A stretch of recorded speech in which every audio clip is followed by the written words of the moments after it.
You're tuned in To the one and only, the Strategize Network. ESN. We headed back from 7 Alabama. Drop me off the bus station. They say they never rode on the struggle bus. Sit back, come on, get up in the front with us. It should stop. This is the Hollywood Red Show. You already know. Say what's up to the fellas. Your hosts, Slim Cat, Deacon Weezo, and Mr. Hollywood. You know what it is. Yes, sir. Yes, sir. This is the Hollywood Red Show. You already know. Say what's up to the fellas. Your hosts, Slim Cat, Deacon Weezo, and Mr. Hollywood. Deacon Weezo. Fellas, hey. And this is the Hollywood Nick Red Show. Franklin. You already know. Say what's up to the fellas. Your hosts, Slim Cat, Deacon Weezo, and Mr. Hollywood. Hey, happy Friday, brother. Yes, we sir. about to get into it, fellas. This is the Hollywood Red Show, where we discuss trending topics that will empower anybody that's thinking, not thinking people that's out there. But we do like to focus on hip hop. We like to focus on trending topics, and we like to focus on comedy, and we like to focus on things that will reduce the recidivism rate in the great United States of America. Shout out to my partners out there. Shout out to Slim Cat. Yes, sir. Shout out to Deacon Elder Weezo over there. Yes, sir. What's up, brother? And shout out to Pope Frank the Third over there, I guess.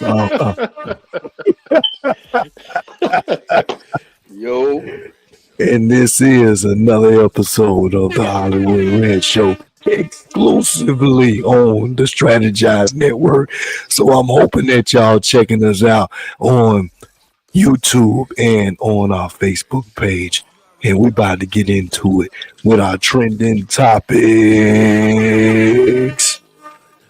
with Slim Cat. What's going on, brother? What you got? I don't see none of y'all fellas.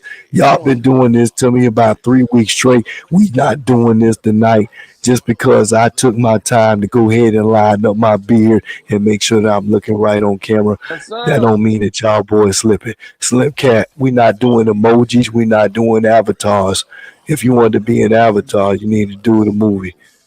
So I see Deacon Weezer over there with his background. Yes, he trying to get up there. I'm trying to get there. Yes, sir. I see him moving around. I'm gonna jump out into something. Slim Cat, where you at, brother? Because that picture that you showing, you ain't look like that since I met you when we was working for the city, brother. Yes, sir. Don't stop that. I'm ready. Where you at, brother? I'm here. I'm even enjoying what you got in the background, but I see Florida State. I don't see you. I'm here, brother. I got to throw my cup up. I'm waiting for the time. Oh my goodness. I got a drink, man, for this night. Too many Trump supporters on this line. My people, this is what happens now when you dealing with your people. You love your people, but you got to be able to tell your people what's going on. And right now, my peoples ain't doing what they supposed to do. But it's all right, though, man. It's Friday night, and this is another episode of the Hollywood Red Show. This is our topics for the night. We're going to talk about DJ Akademiks. That is our main topic of the night. DJ Akademiks got his itch for the Twitch. And if you know, then you know. So you make sure you stay tuned in with us for that. And then we got, should couples check each other's phones? We were supposed to do that last week, but blame that on me because we just got so engrossed into all the other topics that we didn't get to that. But we gonna get into it tonight. And them groceries. I know that Deacon Weezo, he's a big advocate about what we're spending on them groceries. Eggs is about to go up. That bird flu is going around the country. So I feel bad for folks that's trying to eat on eggs because I am one of them. I need my protein. So we talking about that tonight.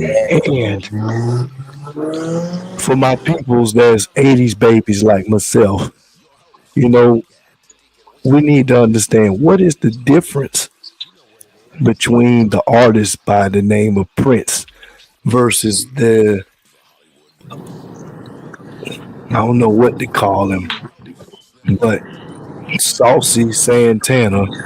Oh, Big We Sexy. have the, yeah, that's what you call him. That's what they call him. Well, that was, I wasn't gonna say that. I didn't even know that's what they call him. I just know Saucy Santana.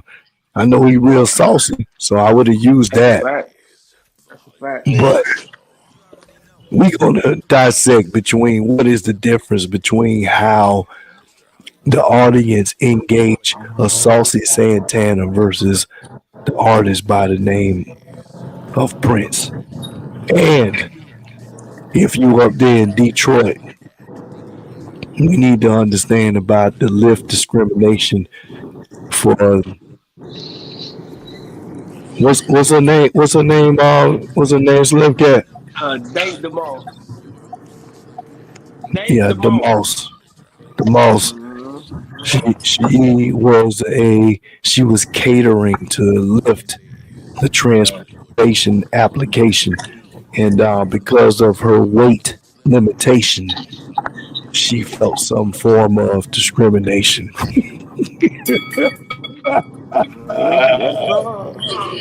Fellas, let's get into it. Let's get into it. We got my fellas in the house once again. We got Slim Cat.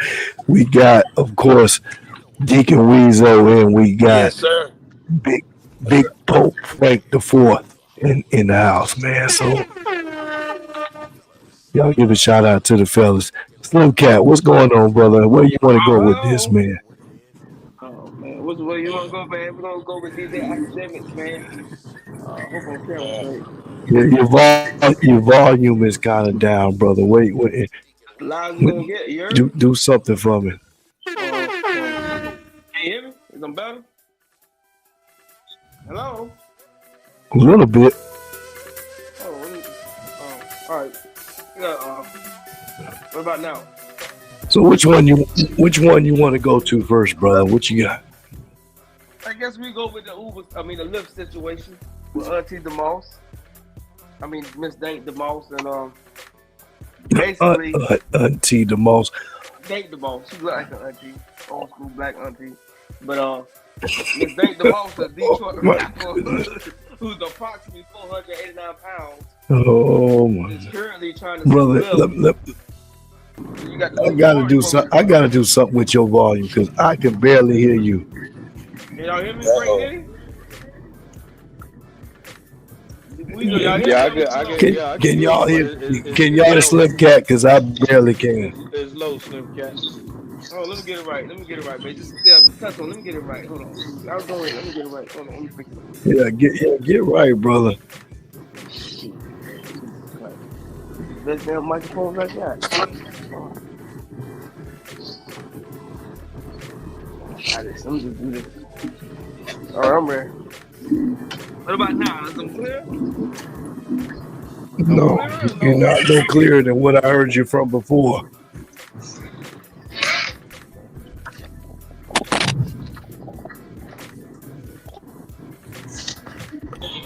But I got you set right though, brother. So you go ahead and weigh in. Give us a little bit of background on. Wow. Yeah, they did that, brother.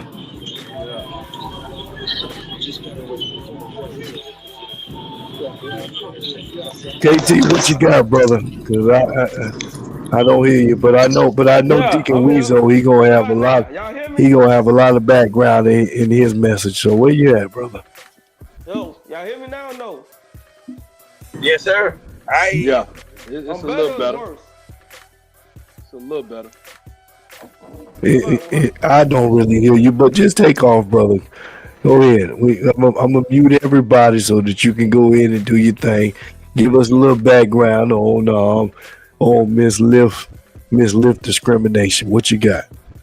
Well, first of all, man, we got Miss Dank DeMoss. She's a fellow Detroit rapper, and she's trying to sue Lyft because recently one of the Lyft drivers who drives a compact car told her she was too big for a car. So she's trying to file. Rapper must mean the N word. She black. She big black. I shouldn't say it like that, but she's a black woman, female. She's How much did you? Not that I wanted to have to exploit that, but how much does she weigh? Approximately 489 pounds. Half a ton. They said a deuce in the quarter, 5 in it. They say 500. Oh my goodness! Round it up to 500. Yeah. Like she ain't even fat. Oh my God. Yeah, she's bigger than a whale. Not a whale. I'm lying. That's too much. Yeah, but the bottom line shouldn't have called lift. She should have called forklift. Oh my goodness! But that's the situation. So, what you guys' thoughts on that, man? I can be got a honest. case. Do she got a case? The mainstream media ate this up, y'all. They did it because that's another punch. Anytime they blow a story up like this, y'all know what it's for. It's just to make sisters look worse. Bad, like why this story? Out of all the things happening, this big old woman, knowing this woman bigger than obese, she's, oh my God. Yes, sir, yes, yes, yes. Oh, Y'all notice they made an issue out of this story, and they've done it for a reason, to be funny. And it's sad, y'all, because out of all this, they know that this woman ain't gonna win the doggone case. But but look at that. But she and rappers starting to mean the N-word to me, like they use thug. Like they always say thug when they would call us a thug. But the rapper, everybody that's ignorant is a rapper now. Y'all notice that? If anybody who done got killed, who done something bad, they get called rappers. Yeah, if they got autism, the retarded autism, but he's a rapper. Yeah. Oh my goodness! Yeah, I mean, technically, she is a rapper by what she's offered into the internet. I've seen she's got some videos. Nothing that I would necessarily play. But that's not no hate. You know, that's just me just saying that. Like I've never heard of her other than when this became viral. I'm familiar. Okay, well, Slim Cat heard of her, so shout out to DeMoss. That's her name, right? A lot of videos of her falling down the stage and stuff. There's a lot of really funny stuff with it, cause she was rapping, fell over on the stage like a damn. See, you giving her flowers in the wrong situation, brother. You talking about you seeing her falling down stage. That's not helping her resume as a rapper, brother. So let me ask you guys this. Let's go a little deeper in this. So do you guys think y'all think she really doing this for the money, or she's doing this to get her name out, capitalize on the attention, or is it for both? Do you think she got we all know. We all know that any publicity is good publicity when you have no publicity. Facts. That's the only time it's good. It's not good when you already got your name out there. So that cliche about, good publicity is when for any of it is when you've never been heard before. So unless you got a restaurant, if you got a restaurant and then they put you out there that you got roaches, right? That's not then you might as well shut it down. That's not going to help you. But do you think she got a legitimate case? No, No, absolutely not. She got a case, right? Absolutely. What you got, Big Frank? She ain't got no case, man. Absolutely not. That's the same way, you know, those Muppets, Mr. Potato Heads get on the airplane and be talking about, oh yeah, they need to make the airplane seats wider. It's the same. This is the same scenario. You think the airline care anything about that? No. This is the service I offer. This is the service I offer. I can't acquiesce to you just because you big. This is how I make my money. So if I make one wider seat, that takes away from 2 people I can put in these seats. That's Oh my God! no problem. Well, let me add this. Let me add this little salt to it, because Frank, you Big Frank, you're not an average size guy. You know, so if it were to come into consideration for you, and you was in a lift, and you was in like a, let's just say, you know, we got a lot of options now. Let's just say Lyft came into a point to where it was into a Rio. I think that's the right car. I want to say a Rio, very, very small car. How tall are you? How tall are you again, Big Frank? I'm 6'5". 6'5", 6'5", 650 pounds, right? What are you talking about, bro? I ain't never 270, man. Come on, bro. You like Suge Knight's little brother, man. You're not a small guy. I'm 270 plus, man. If you was to be put in that situation and you had to be forced to say, I gotta either wait for the next Lyft driver or I'm gonna make a big deal about this, how would you handle it? I'm finna break it down for you. First of all, when you get on Lyft or Uber, they give you options of what kind of car you want to come pick you up. So Facts. it ain't no way. The cheaper the car or the smaller the car is going to be the cheapest, and that's what she chose. She chose Facts. to get one of them small cars because it's cheaper. If I know I'm a big person, then I'm going to choose the Uber Black because those are the SUVs. So I gotta choose that. So you know, there's no way she has a case, bro. You know what I'm saying? That's like somebody going into Victoria's Secret, putting on a size small lingerie and saying, "Oh yeah, I'm finna sue y'all because I can't fit this." Come on, bro. That makes no sense, man. That bitch ain't. Oh man. You got a valid point there, brother. So you just feel like the answer to that situation, because I'm not a Lyft.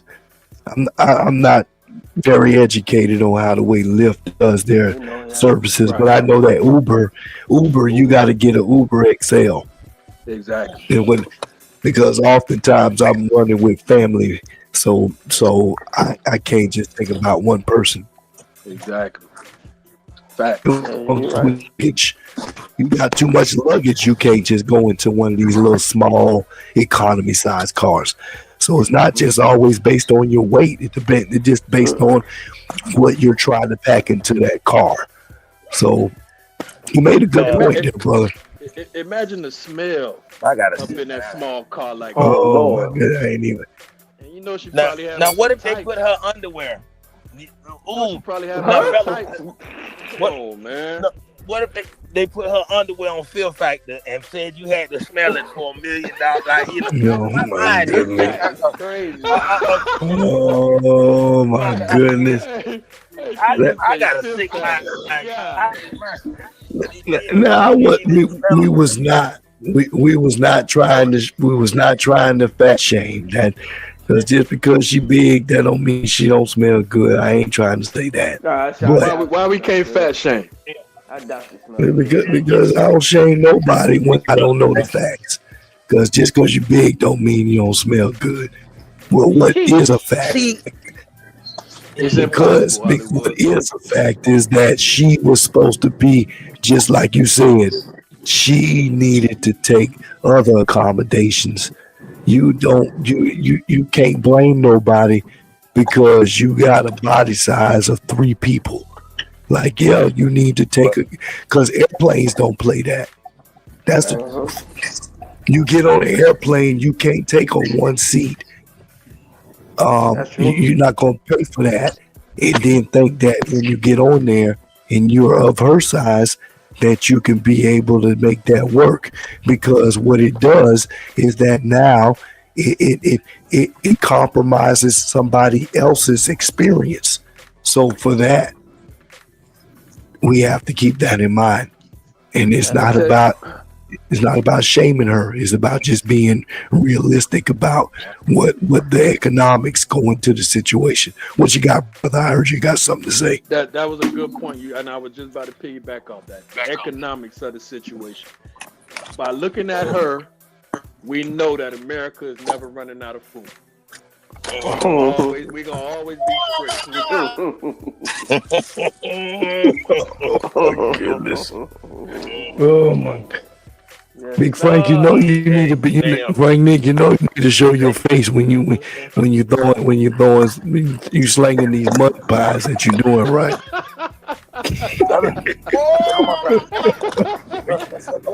You're doing this from afar. You know they need to see you. Come on, Suge. Come on, because they need to see you. Because we showing the mouse in this conversation. But she's a gonna move in. She's a rapper. Ain't no public figure. Slim Cat, Deacon Weezo. Yes, sir. Anything y'all got to add to this before we move on? I got to know. Prayers to everybody involved. I will catch you. All right, dude. Look. Yeah, I'm here, fellas. I'm here. Yes, sir. I'm here, brothers. Yeah. I got the paper. I'm out here doing some hood business and on the thing. My bad, y'all. Hey, I'm here. Yes, sir. Hey. Deke, you know you can't be doing your little side job in the background, brother. I know you're trying to make your money. Yes, sir. Oh, yeah. Nah, this to get my coffee. Yeah, let's get into our second trending topic. Who's somebody who I really don't have nothing negative to say, because I don't know him personally, but unfortunately, he falls into the deficit of men not having good fathers. And supposedly this young man is his son. Let's check out Jamie Foxx and his estranged son. I ain't seen my dad in 3 years. He never supported my dream. I always too busy. When I come up with ideas, he never. Yeah. We went and took pictures at the red carpet. That's my last time seeing him. It been like 3 years, if I can remember. Yeah, my dad don't care nothing about me. He got me out here homeless. Jamie Foxx, does everybody know him? Yeah, he got me out here like real down bad, and then trying to deny me. That's the crazy part. And don't care nothing about my mama. I don't understand, dude. Like, y'all be caught up in all these celebrities. These celebs ain't what you think they are. These celebrities ain't what you think they are. Like, real talk. Like, dude got me out here. I'm living in my car, man. I've been living in my car for 2 years.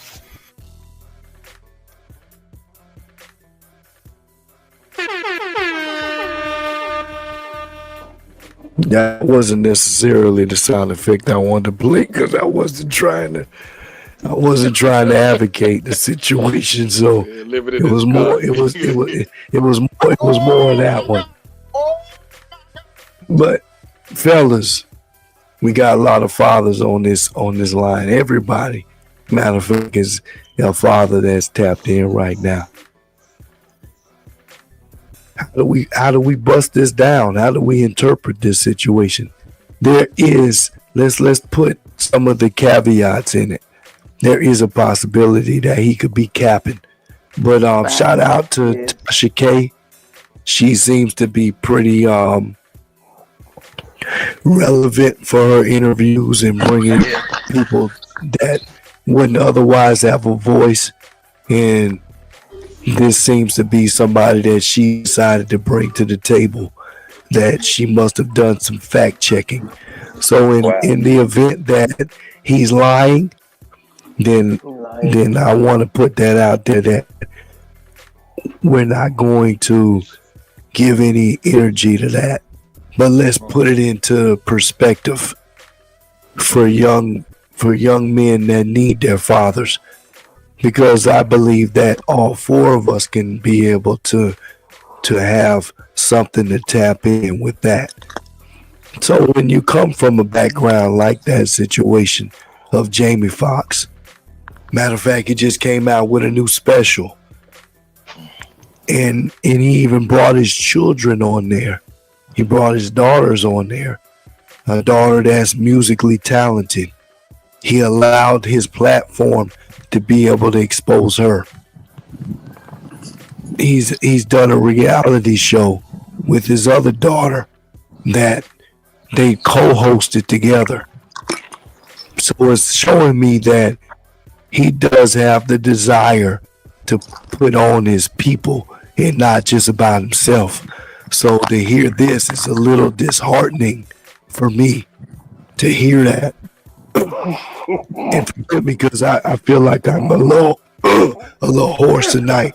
I've been dealing with the flu, so I've been trying to get over it. I thought I was good enough for tonight, but nonetheless, I ain't all the way there.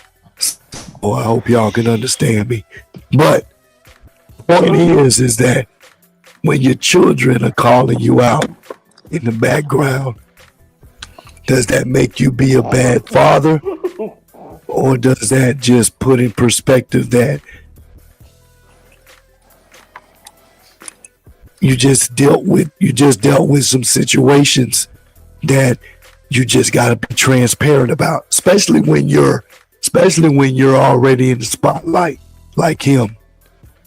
You can't really hide from it. You can't hide from it, and you make money off of the good things. You can't shy away from the bad things. Hopefully I wasn't all over the place, but anyway, whoever want to take on that first, I see Slim Cat with his Soldier Slim glasses on. Let's go in and let you go to it first, brother. Yeah, yes, sir. No, man. Like I said, I really don't have. I removed them from the situation, but it comes a point as a man, you just gotta be a man, man. You can't rely on other people to do their job. You're adult, brother, and Jamie will deal with the consequences, man. But you can't be sitting here calling your deadbeat. It is what it is. At that age of his life, it is what it is. Big facts. If he was 12 or 13, I'll probably be a little bit more. But he a grown man, man. If your daddy chose that route, just don't rock with him. It is what it is. For real. Life goes on, brother. 50 Cent, and look how 50 Cent did his son. So let me make sure that before you get off camera, are you validating that, or are you just saying it is what it is? No, I'm just saying, as a man, at some point, you can't rely on even if he's your father. You can't rely on you can't make a father be a father, man. Right. It is what it is. I know you probably want something that you probably ain't benefit none of the money, and obviously you're not gonna be in the will. So you just gotta move forward. That's the only thing you really can do. Because crying on the internet ain't gonna make him want to be there. Facts. I don't necessarily think crying on the internet. I think that because look how old he is. If he was crying, I think he would have done that a long time ago. I'm just giving perspective. So my next question to you before you get off the line is that, again, if this was your child, and I because I'm gonna answer it the same way, but in your perspective, if this was your child, what would you do to bridge the gap? Would you just, because right now he's not responded, so what would you do to soften the blow, or would you just do it behind the scenes? For me, it's probably gonna be different situations. So just to keep it simple, because we don't know what the tension was with the mom, and we don't know the ins and outs. But for me, I'll probably call him and say, bro, you need to cut that out, bro. You know what I'm saying? You know what I'm saying?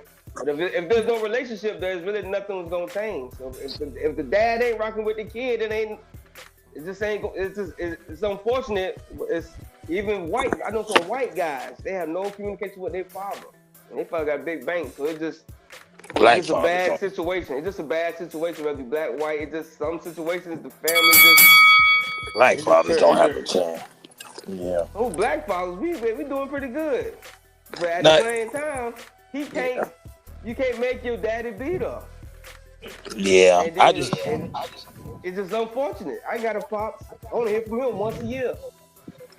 I just think, I think black fathers don't get no credit. Like, it's nothing we can do that can make things right. We have to die in order to Dick, where you at? Dick, where you at? Where you at? I can't see you, brother. Where you at? Where you at? Oh, I'm here. Yes, sir. I'm here. No, but black father, not to cut my brother sexy chocolate off, but black fathers just don't get no credit.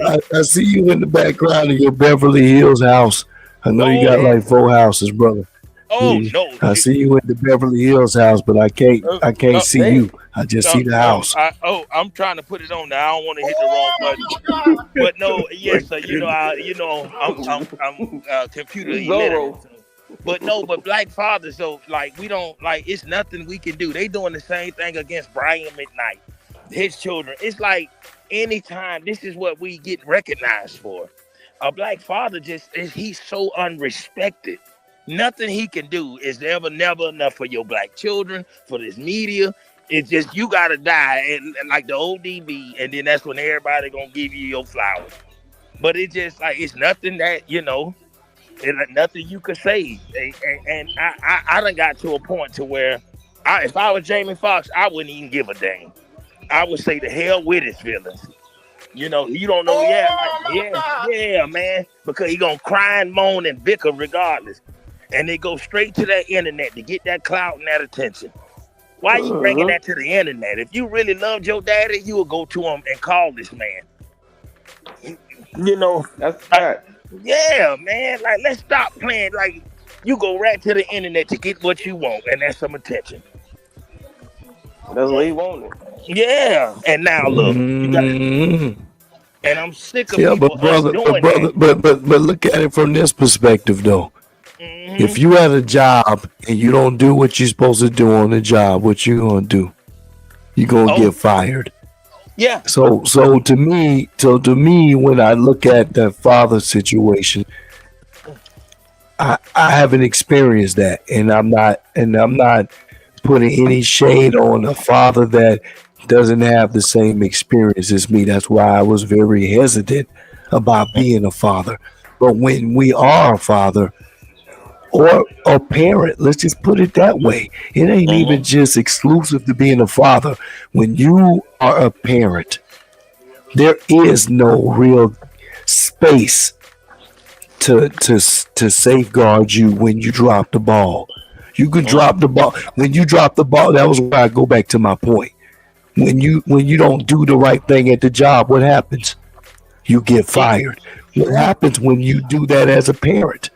The kids don't really ever see you in that right light ever again. And I've seen that for myself. Like you can't opt out as a parent, and then okay, the first quarter I was hurt, and then I show up in the third quarter and I'm ready. Like that, kids don't see it that way. They need you all the time.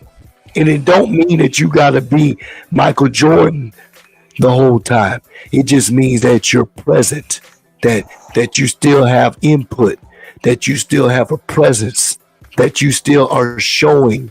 Love is not anything other than really being there. That's the truth. Like it, and I mean beyond being abusive. I ain't saying being abusive in that space. But love is being there. And when a child doesn't see you being there, then they can interpret it in their own way. And we can't afford to be able to give that leverage to our children without our input. Hopefully that made sense. But that's my perspective on it. You keep on you got it though, Deacon. What you got? Yes, sir.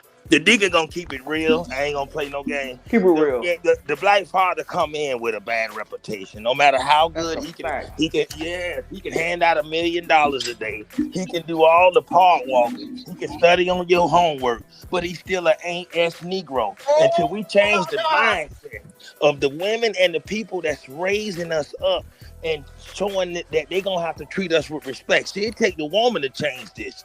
She has to change our outlook. Everybody looking at us like this, even our children. Brother, I get the same treatment, and I got custody of a daughter.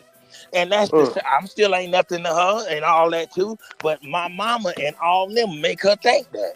So until we are respected, this is why we getting that on Father's Day. This is why we just look at how, yes, it takes you to die.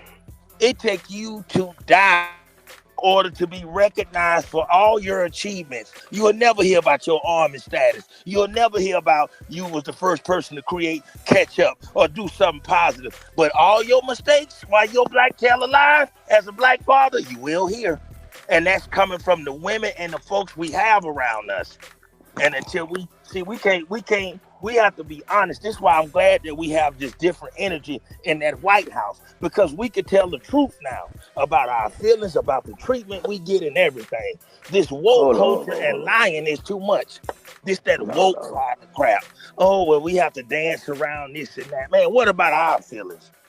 You know, if the kid don't want to listen, to hell with them. You're going to talk bad about me anyway. Oh, my God. Yeah, you don't know what I went through with my dad. Yeah, these ungrateful bastard kids, man. They don't care about life. Oh, my God. I get it. Yeah, I know. I just got finished putting that kettle on boil, but we got to leave a little bit of space for people to not be too offended, brother. Because I know you're gonna give it. I know you're gonna lay it out there, brother. I know. See, Big Frank, what you got, brother? All I'm saying is I agree with the deacon. So when he say about black fathers, etc. But you know, I'm a stat man. I like to put stats behind the things that we're saying. So a CDC report back in 2024 came out that amongst all the other ethnicity groups, black fathers are more involved in their kids' lives. That's what I'm saying. At a 74%. So that is one instance of it. So I want to just bring it back to, you know, Jamie Foxx's son, allegedly Jamie Foxx's son. Fake son. We all know that in that 70s era, we come from fathers who lived in that 70s era. You know, whether they were rich or poor, whether they was involved or not. As a man, you still have to stand on your own too. Buddy in the interview talking about, oh, he got me out here homeless. Nah, bro, you got yourself out there homeless. Fact. It ain't nobody finna give you a silver spoon, golden spoon, or a bronze spoon. You gotta go out there and get that. You know what I'm saying? That's just the process of life. You know what I mean? We grow up and we die. In between those two dates, that hyphen, you gotta go ahead and be out there for yourself. You gotta go ahead and create a family, get a skill, go to college, whatever your endeavors are, whatever your aspirations are. These children today are so entitled, man, to the point where they feel like everything should be handed to them, given to them, etc. Just because your father is allegedly a multi-million-dollar actor and he got all this money, don't necessarily mean he needs to do that for you. If he don't want to be involved in your life, then go ahead and move on. That's just the way it is. Like KT was saying, hey, you gotta do what you gotta do, man. You gotta do what you gotta do. Ain't nothing is promised, bro. Nothing is promised. Tomorrow is not promised to nobody. Facts. It's people who not gonna wake up tomorrow, bro. Like you gotta do that. I salute you for that, brother. Before you get into that, KT, I want Frank Nick to just weigh into a little bit of how we became brothers. We became brothers from another because some of the nuances that come from situations like this. So without having to get super deep, brother. What can you take from this situation, or why you and I became brothers and what we paralleled in some of this same situation. You and I bonded over this same type of topic. You know, we had fathers that was in our lives, but not actively in our lives. We knew who our fathers were, but we didn't know who our fathers were. You know what I'm saying? Nobody got these lifelong lessons. Nobody got the fact that, oh yeah, I'm finna pay for your college. I'm finna buy you a new car. Oh yeah, son, you're doing good. Let me drop these jewels on you. Let me take you fishing, etc.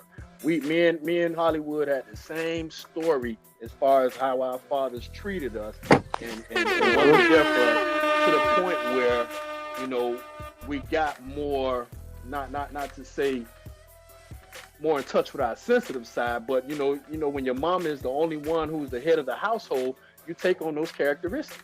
You know what I'm saying? So it's like, the Navy was really a godsend for me. I can't speak for Hollywood, but the Navy was really a godsend for me because it really did teach me discipline, and it teach me how to stand up for myself and teach me how to stand on my own too. And those are the three things, in my opinion, the pillars of making a Navy. Yeah, I agree. I mean, I can't necessarily say that in the way that I received those influences, as you already know, I got discharged out, and I thank God that it was an honorable, but nonetheless, even though we got deployed during wartime, even though that we was working 16-hour days, 7 days a week, even though that in the process we was looking for the institution to give us things that wasn't necessarily guaranteed, we still had to try to pivot from that. Couldn't blame that on daddy. Couldn't blame that on mama. Couldn't blame it on grandma them. You in a grown man position, and in that capacity, you no longer even have the privilege to blame that on somebody else. You out there now. You can do that all you want. You still can do that, but ain't nobody listening. That's the difference. They hear you, but nobody's listening to that. Nobody's listening to that. Also, too, y'all, we don't have any programs that, like, we have all of these programs for the mothers and the moms, but where is the black males rock? Not the black males sell rocks. What about the program where the black fathers get honored? Because that's another thing. We have been beat down so bad, and a lot of us are insecure. A lot of us do have emotions like a woman because we were raised around that, mama. And a lot of us don't know how to handle rejection or our feelings. This is why domestic violence is sky high, through the roof. So I say that to say this, like this is why, and again, this is why me and Brother Frank hate that Democrat Party, because they don't understand how that's affecting us, our children. They know that that's a handicap for black men. It's not to be in their children's life. Oh my God! Yes, sir. Because it goes so deep. If we go down this rabbit hole, how many women can honestly say that they love and respect the man, their dads and fathers, even if he is there? See, they think that when we're there, they think we're supposed to be there. That's what my daughter told me. Well, you supposed to do this, but we can use the excuse to say, hey, our daddies wasn't there for us. So what do we get? Yeah, you know, let me tell you something. We have feelings too, y'all. Facts. And it's like our women don't see that. Why they don't see it, y'all? They beat us down all day. You don't get no rewards for doing your job. That's your job. That's what they do. They do. Everybody else do. It's a fact too as well. And let me keep this. Bring it back to the Jamie Foxx kid. We don't know what Jamie has done for the kid in the past. He probably kept throwing him a bone. He probably wasn't doing right. And Jamie said, "I'm done with you, son. You got to get out the mud." Like I said, and he all black son. Like this, he sounds like a bitter son, or he cloud chasing like Big Danker DeMoss doing. Because why take him to the internet? Holla at your father, say, "Pops, man, woo woo woo." You go to the internet because he already oh my God, for everything he didn't have. That's his real son. And Jamie like, son, I did this for you so many times. I can't help you this time. you know how it is. Once you tell somebody no, they get mad and want to try to expose you and this Yeah. and the third. Facts. So we don't really, like I said, this seems like a bitter child. If this is his son, it's a bitter child who got helped so much. His daddy finally cut him off and said, son, I ain't got nothing else for you. The boy he look like he on drugs. He might be high. Oh, my goodness. And if he's an all black son, let's go deep. If he's an all black son, oh my goodness, look at where he come from. Look, that all black mama, let's call it what it is. Because if he's an all black son, he's taught not to love and to respect his daddy. Your daddy, this is the thing, y'all. Look, if we look at everything that's happening, even with these migrants being deported, they still get respect from their people. If it was us getting deported, them Negroes need to be deported. They need, like, everything bad is what we need. That's what they say. They don't never say anything good for us. We have to get a whole generation to where people can respect and love heterosexual black men. But you said it the right way, though, brother. Is that what that generational curse is? Whether there's a curse in there, like even though that my mother and father didn't end on good terms, my mother never tried to weaponize me to hate my father. And for that reason, I don't. The things that I dislike about what didn't happen is just about what life was lifing about. And as a grown man, I've been able to understand that and appreciate him for what he didn't do and what he did do. I don't try to sensationalize it for a situation like this. Like, my father has done many things for me, but unfortunately, in the process of me becoming the man that I am, as I say, it is very difficult for a child to see you check out. It's just like a coach. You can't be a coach and you're at the NBA Finals. You can't be Phil Jackson with Michael Jordan, even though we know Michael Jordan is going to be the reason why you get the title. But there's going to be times where we got to call a timeout. We need to come over here, and the coach needs to tell you, hey, you got all the abilities and you got everything that it takes to win, but you need to be able to block out all of this and listen to this in order to be able to do your. That's what a father does. That's what a parent does. They can't check you out and then be the player, but they can be able to give you the knowledge and the wisdom that it takes to get beyond the hurdle that you're at. And unfortunately, as a parent, when you check out of that, if Michael Jordan goes out there and wins, guess what? He looks at it and says, I didn't need you. You can't afford that as a parent for your child to say, well, I didn't need you because at a pivotal time you wasn't there. You can't replace that. You can't come back and try to buy that time. You can't try to talk into that time and say, yeah, I was dealing with my own stuff. Because at that time, the child is still a child. They don't really see it that way. They may see it 5 years down the line, but they won't appreciate it right now.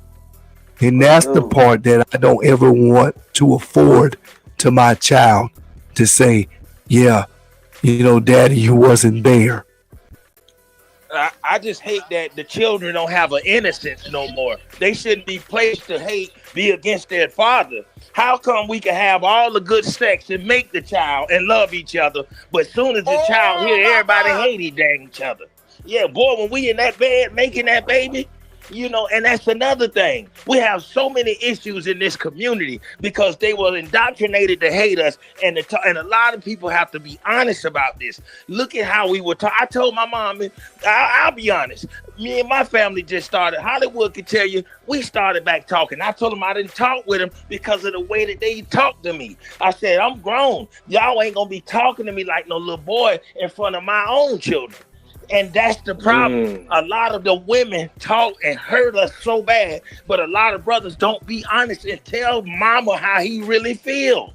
That stuff hurts us when you call the bastard, when you call that you ain't it like your daddy, when you this and that. You ain't have nothing to do. You didn't make them have sex. So why you got to be beat down? And they do that to you, and we think it's normal. So we grow up and kill and hate each other. This why we killing each other. It ain't just the rap music. It's the mama putting it in your mind. That Negro ain't it. So you look at the Negro that you growing up with like that. And so because if you would talk with love and you had a black, yeah. Oh yes, sir. Go ahead, brother. Sorry, brother. But we always got to put in perspective. Most of us are born. We weren't playing. A lot of black kids who are born were not playing. So a lot of stuff that happens to people just sleeping around and things happen. Yeah. A lot of people having kids really don't love the person they're sleeping with. They just doing it, you know. I got some kids, people I didn't really care about. I just got lazy and things happen. But you know, that's what go back to. So now you having children with people you don't care about. So it's a little easy for people just to walk away from it. I'm gonna tell you, I told a female that I'm with today that I told her because she talked to me crazy. I say, woman, you need to stop talking to me crazy. She said, why? Because I told her I'd kill you. I said, you don't know what I mentally been through for you to talk. Oh, and then she got scared. And I said, it's sad for me. It's easy. If you told me something was hurting you, I wouldn't do it. But why in the heck can't you do it? This is what I'm saying, y'all. We as black men shouldn't have to specify and beg for the right treatment. We get done so wrong that we think it's normal. My cousin just met his daddy. This Negro 40-something years old. He cried like a baby. I'm sorry. Yeah. Oh no, go ahead, y'all. We had instances, D. Let's black women. It's not all black women. I was getting ready to say we have to take accountability about our choices. We live in a definitely in a nation that allows choices. We can't. I don't want to blanket everything because we know there's certain things that's outside of even the limited choices that we have. But based on the choices that we do have, I can say that some of that stuff that's just been said is by choice. So let's get into that. Was I think we discussed that really well. Okay. Another thing, as we speak on young men, I think that I've seen this meme come up a couple of times this week. It says that the Gen Zers on TikTok want to know why Generation X love Prince but rejects a saucy Santana. You want me to go first? I'll get this plain and simple. You got it, brother. Whoever want to jump on it first. What you got, Slim Cat? For Prince the GOAT, man. Like I say, he just cosplay. Santana like that. It's different. You know what I'm saying? There's no true evidence that Prince was on the other side. Santana is 100% on the other side. It ain't no cap in it. That's all I got to say. Go ahead, Frank. Man, Santana wear nails, eyelashes, dressed like a female, got a BBL with a beard. Like, come on, bro. Prince, yeah, he was feminine. I can admit he was a feminine man. But at the same time, when the songs that he made, he was talking about women. This dude Santana, he talking about gargling balls.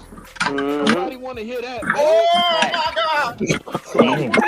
Talk to him, Frank. Let him know. That Purple Rain movie, that's a classic. Frank, that's a classic. That's a man falling in love with a woman and going through emotions from the highest high to the lowest low and bringing them right back around. It also addressed fatherhood in that movie. If you pay real attention, it also addressed fatherhood. Go ahead, KT. You stay next to Saucy. You stay next to Saucy. You down there with him, right? Say that again. I hear you. Hey, Saucy Santana, your neighbor. You stay down there, right? Hey, he like the hurricane. I'm in Jacksonville, brother. I'm in Jacksonville, brother. Okay, you Oh, moved away. man. Okay. That's a little bit. But for him to even, why would Oh, he now even compare himself? we're not claiming the MIA. I'm always claiming the MIA. But For him, Politics. Saucy but see- Santana not from Miami though. Where he at? He from Baltimore somewhere, something like that. Well, Yeah. look If at I him. recall. I don't know where sad, brother from. I was leaning on the way KT said. Hip Hop Miami though for sure. Yeah, he on that show, But- but I'm finna look it up now. Go ahead. But nonetheless, y'all fellas brought up good points, but to me, when I think about this situation, I asked 3 questions to myself. Oh, he from Connecticut. Is masculine? Cut you off, bro. He from Go ahead, brother. Nah, go ahead. Okay, I was just from saying anyway, he Connecticut. Okay, okay. I'll correct that. So 3 questions that I have to ask myself is masculinity at stake in this situation? That's a tough question to really answer. And so when you have, I was never a Prince fan, so to speak. Prince was before my inception into being as a man. He was many years before that. But I will tap into what Frank Nitt said, is that I did watch Purple Rain. And when he was on that motorcycle and he put the girl on the back with him in the rain, it was nuances that did represent some masculine feelings. I haven't seen none of that from Saucy Santana. Everything he's represented is like a mix between him and Magic Johnson's son. And I'm not. It's weird on top of weird. I don't know what to say to that. There's no way. There's no way that I would use those as standards to say, son, this is a coming of age film for you. This ain't the old folks, old white folks would say, watching Old Yeller or things like that I seen in high school. This ain't it. So the second question for me is that one is gay versus one is questionable. That's a fact. I don't know what Prince did in behind the scenes, but from what we have been, what we've been totally perceived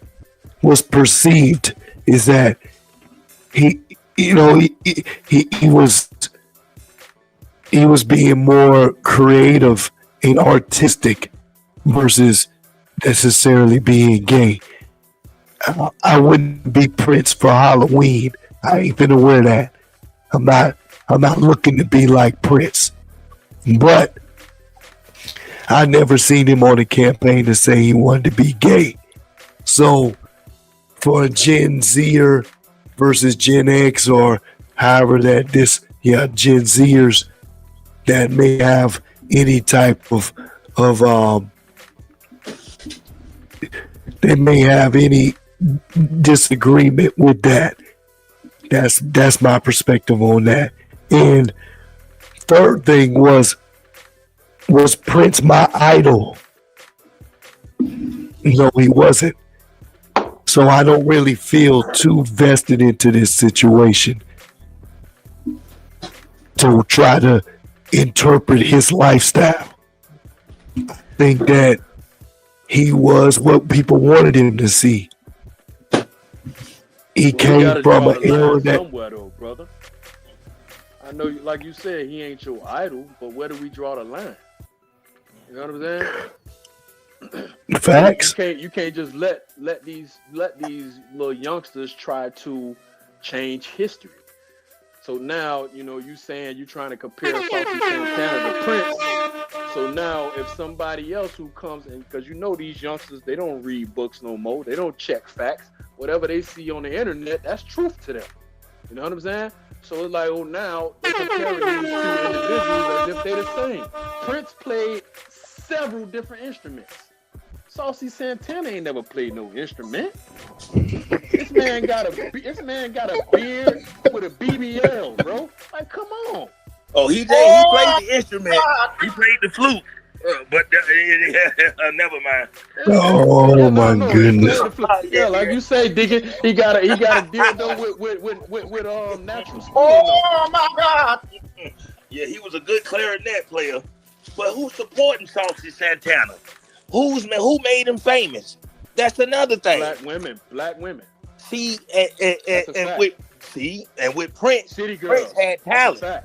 Yeah, and that's what we're saying. How can they even disrespect a legend like Prince and put a big old overweight size homosexual man that choose to be this way? He has no talent. Yeah, he has nothing to bring to the table. He shouldn't even be named with Prince. That's disrespectful in itself. Just because some hood rats done made him popular, some 304s, that's their thing. We got to separate. This is why I say again, y'all. If y'all see what they're doing, they're making Negro news a part of something global, and we have way more things that we need to be focused on that's positive than that craziness. Saucy Santana that's very disrespectful for Purple Rain to be bought up with this big old punk that ain't never do a doggone thing. Oh my God! But then if you say anything, this the child molesting culture. You say anything, it's like your uncle that touch on you. You say, Uncle, I'm tired of you telling on me. I'm finna go and tell on you. I'm finna put you in jail. Uncle will go ahead and say he'll play victim. Well, why you gonna tell on me? I'm gonna go kill your mama. I'm gonna do this and that. You the one gonna get looked at crazy. This the kind of woke generation. That's what woke is. You supposed to overlook.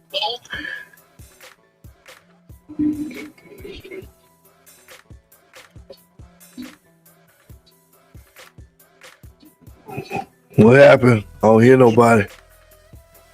Oh yes. HWRS say again. No, that wasn't me, brother. I don't know. That must have been. I don't know what happened. Santana. That Prince probably got mad into his spirit and said, "Why you putting up with this punk?" Yeah, this big old, this big old. Oh my goodness. Prince. He was a feminine man, bro, but he never exuded the type of energy of Saucy Santana. Yeah, is putting out there in the universe. And come on, man. If I give you diamonds and pearls, he's talking to a woman. That's a bad jam, though. That's a bad song. Anyway you put it on, it's gonna hit. But then this girl big named Nikki, she was always on the dance scene. I tried to grind. Come on, bro. Man, see that? Man. But they'll get mad at you and Saucy Santana. I know there's something about this generation. They say Prince is beating people up. I think that more than not though. Out of this like contrast between the two, it cannot be based on their contributions of what they did artistically. Because even with the things that I don't necessarily agree about what Prince has presented, I mean, he's an icon. I mean, we look at Dave Chappelle.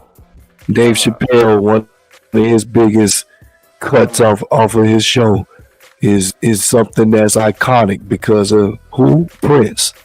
They even say, even though he was a guy who put on his heels, he playing basketball and balling out on folks.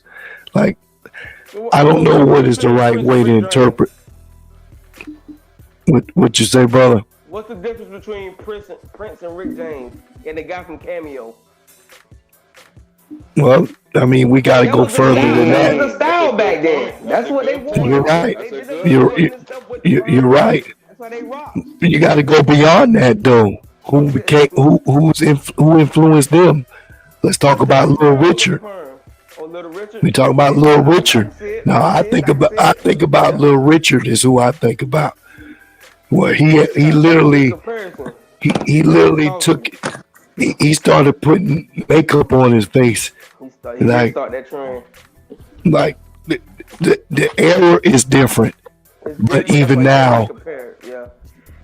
but no, you can't totally take that away because now you have to though, because you can't hate on a Little Richard if you have you watched his documentary?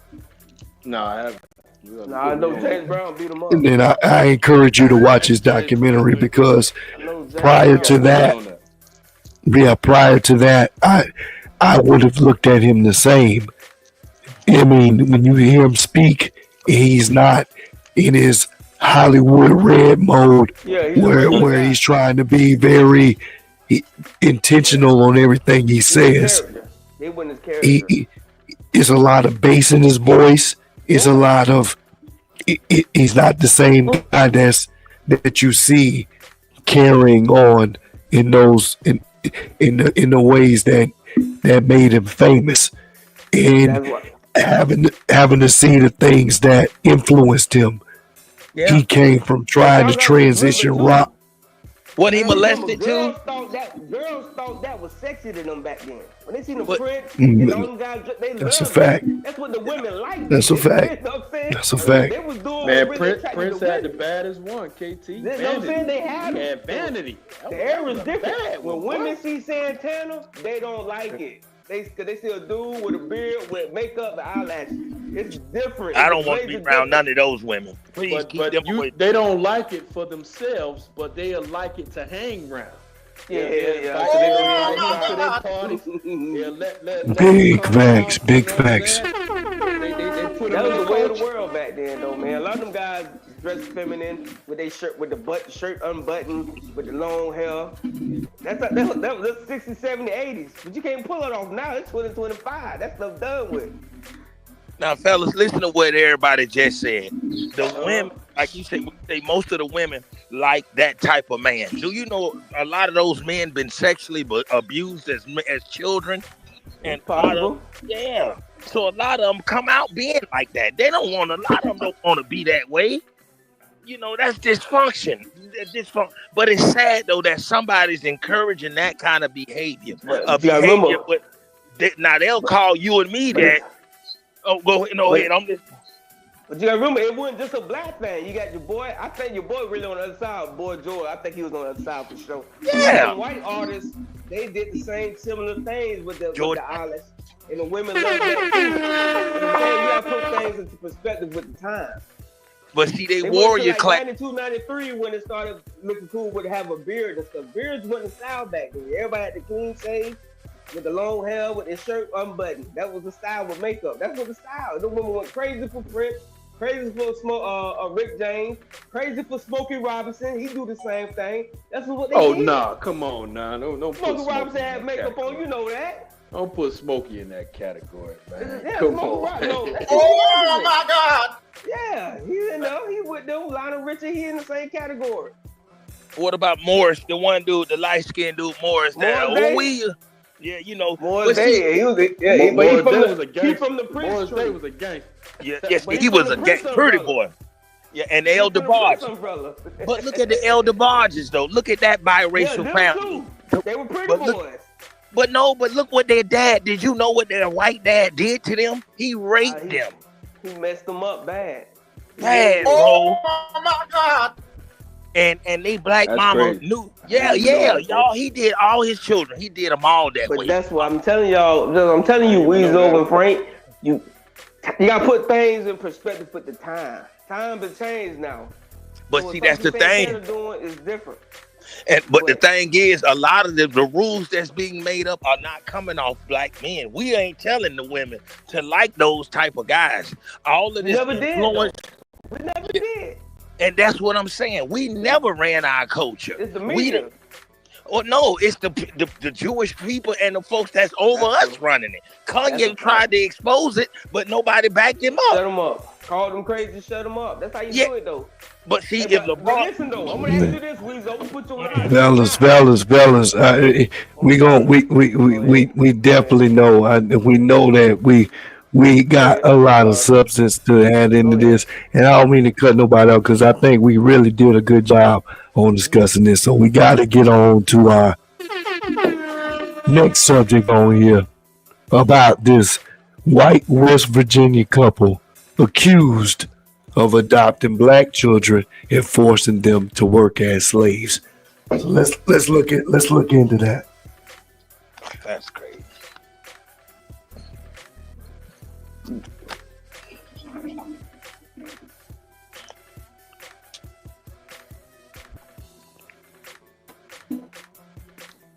Didn't realize that this version that I was pulling up doesn't have the sound to it, but nonetheless, all the information is in front of you to be able to make a determination on how you feel about I'll read it real quick. Whoever wanted to jump on it first now. Actually, KT, because we still in trending topics. I know you got some background information that you can add. You go ahead and jump into it. A West Virginia couple was charged with human trafficking, child neglect, forced labor, and more after prosecutors alleged they adopted 5 black children from a shelter to do forced labor and live in oh my God! And 2 old white people, they're 62, 63 years old. So they was doing this. They adopted these kids, man. They had the kids get up early in the morning, put their hands behind their head, and stand up for like hours. And they was doing a lot. But they actually got the case actually got closed. It was really a 2021 case, but they kept it hidden. So they've been found guilty of all charges. So they'll never get out of jail. They done. This ain't the 40s. You can't do all black folks like that no more. And that's why I really hate when black kids get adopted by white parents. Because I bet I know some people who was adopted by some white parents, and it wasn't good for them, personally. The worst happened to them. And like I said, this is child labor, so this is not including what they may have done to these kids sexually, allegedly. But I'm pretty sure if you're doing this much, you're taking it to that next level. What's stopping you? You know what I'm saying? Well, if you don't mind, if y'all don't mind, I'm gonna just tell a story. Because I'm gonna say that is not all. Because and I'm really finna, just expose some history for my life. Mm-hmm. My mama wasn't always there, right? Mm-hmm. So she used to go to church. She used to go to a church that was very heavy with the Salvation Army. So when she was out there doing whatever she was doing, she left us, me and my sisters, with a white couple. Jim and Jan. I know that may sound cliche, but that was their names. Jim and Jan. These white, it was a young couple, no more than like 25, 26. These white folks was good to us, man. They used to feed us, play games with us. We spent nights over there. I'm talking about nights, like 3-4 nights at a time. They would feed us, take us to the park, introduce us to all different type of board games, etc. So I'm not gonna say that I'm not gonna say that all white people are bad, but at the same time, we know what they think about us as a collective. When you go back into history, in North Carolina, South Carolina area, they used to use black babies as gator bait. So we know what they think about us as a whole. But it's not all white people. Not all. Those are good white folks. Those were good white people, bro. For real. I'm glad to hear that. You never shared that with me, brother, and I think that's a beautiful testament to hear. That I hope that anybody who's tuned in right now, this is a black man with black parents that can be able to give a testament on a non-traditional situation that speaks against this. Because I'm not trying to put it to be a race baiter situation. I'm not race baiting this, but nonetheless, in many times that I've seen, and I was not the product of that, but I've seen where black kids specifically, have been like products of sports in being in sports, that if they're not on the right side of the town, that there was a white family that was available, because oftentimes they had kids that was in sports that they can say, hey, you move over here because it was about a district. Okay, you're in the wrong district, so come over here. You can stay with me. They didn't necessarily adopt them, but they fostered them. And they provided us a safe place for them to be able to go and do their, go to school, do their academics, and still be able to share the space with the home life. Those situations are what I'm used to, but I have also been exposed to families who, let me make sure I don't sensationalize. I've been exposed with settings that a black family that is adopted white children, and at the same token, that's not something you see often. You do see white families adopting out of their race and it being normalized. How many times do you see black families adopting children that don't look like them?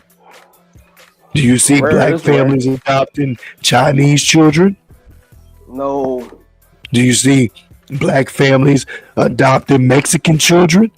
No. Do you see black families adopting white children?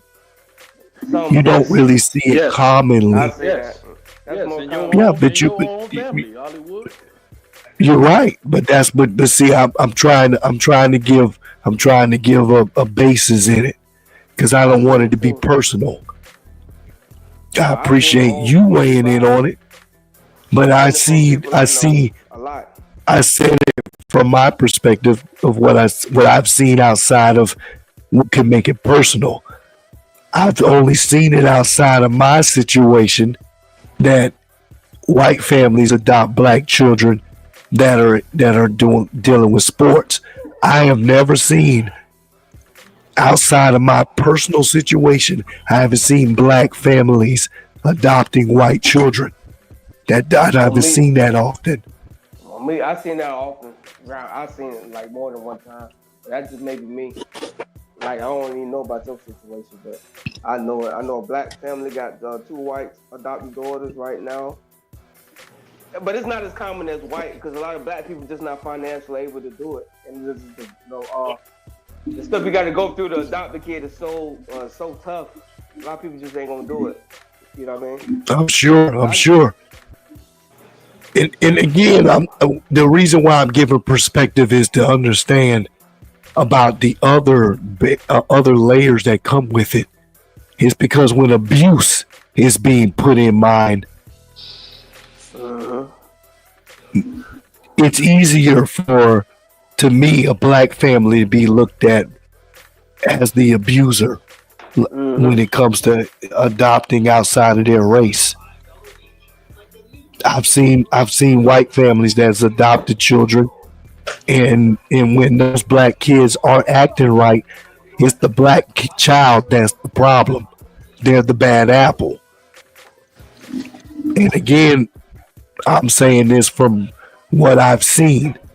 So if anybody who's listening and they don't receive it the same way, I hope you don't take it personal. I'm just speaking on what I've seen. So in a situation like this, it was said that these children there was multiple accounts where these children were that somebody should have came and helped these children. But in perspective, to me, West Virginia wasn't the best place for these children to be. And number two, with a position of I don't know what the credentials were to why nobody didn't try to check on it and say, hey, something looks weird about this. But I've seen it since Frank wanted to bring up my situation. I've seen situations to where when a black family has the opposite situation, all it takes is one phone call, and all of a sudden, now the child protective services are coming to check whether or not you got the right food in the refrigerator, whether or not that you're doing A, B, C, D, and it doesn't matter whether you were the problem or whether or not the children were doing things that necessarily wasn't being taught at the home. So for that reason, this right here does hit in a very sensitive way.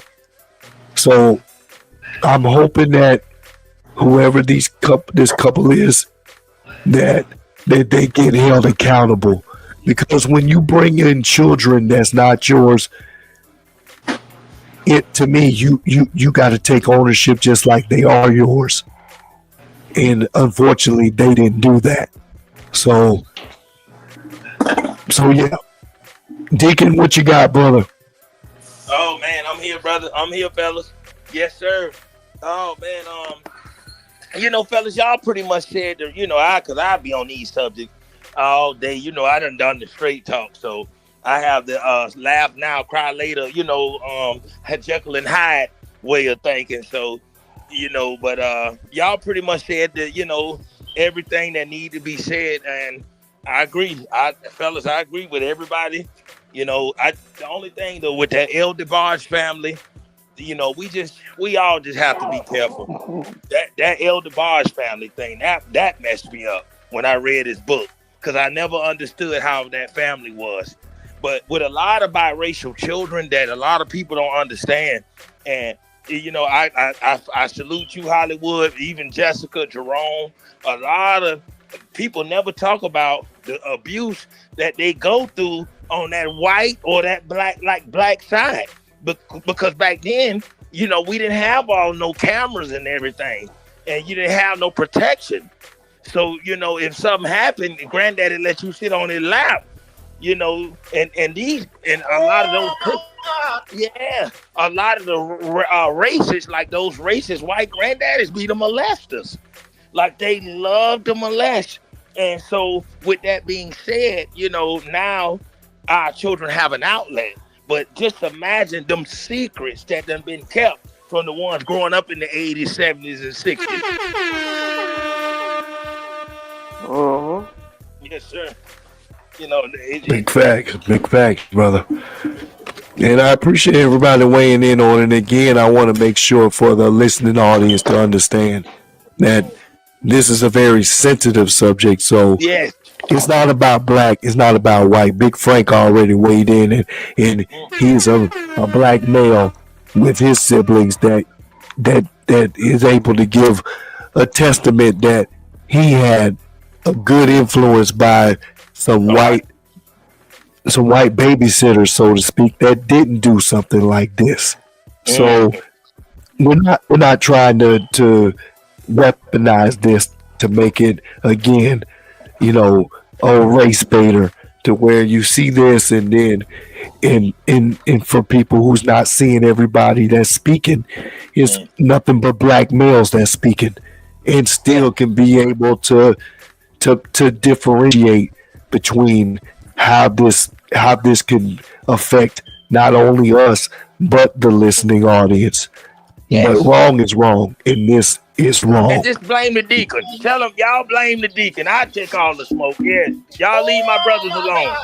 Just come to me. Yes, sir. Because I'm gonna pray for you after I cuss you out. But like I said, but let's bring that to the deacon. I take it. Y'all, these hard working men. Yes, sir. They got too much to lose, so I go ahead and take all the smoke. Don't yes. But just come to the deacon correct. We can negotiate. We can talk it out. Oh, yes, my goodness. Yes, Deacon ain't trying to throw you up under the bus with that.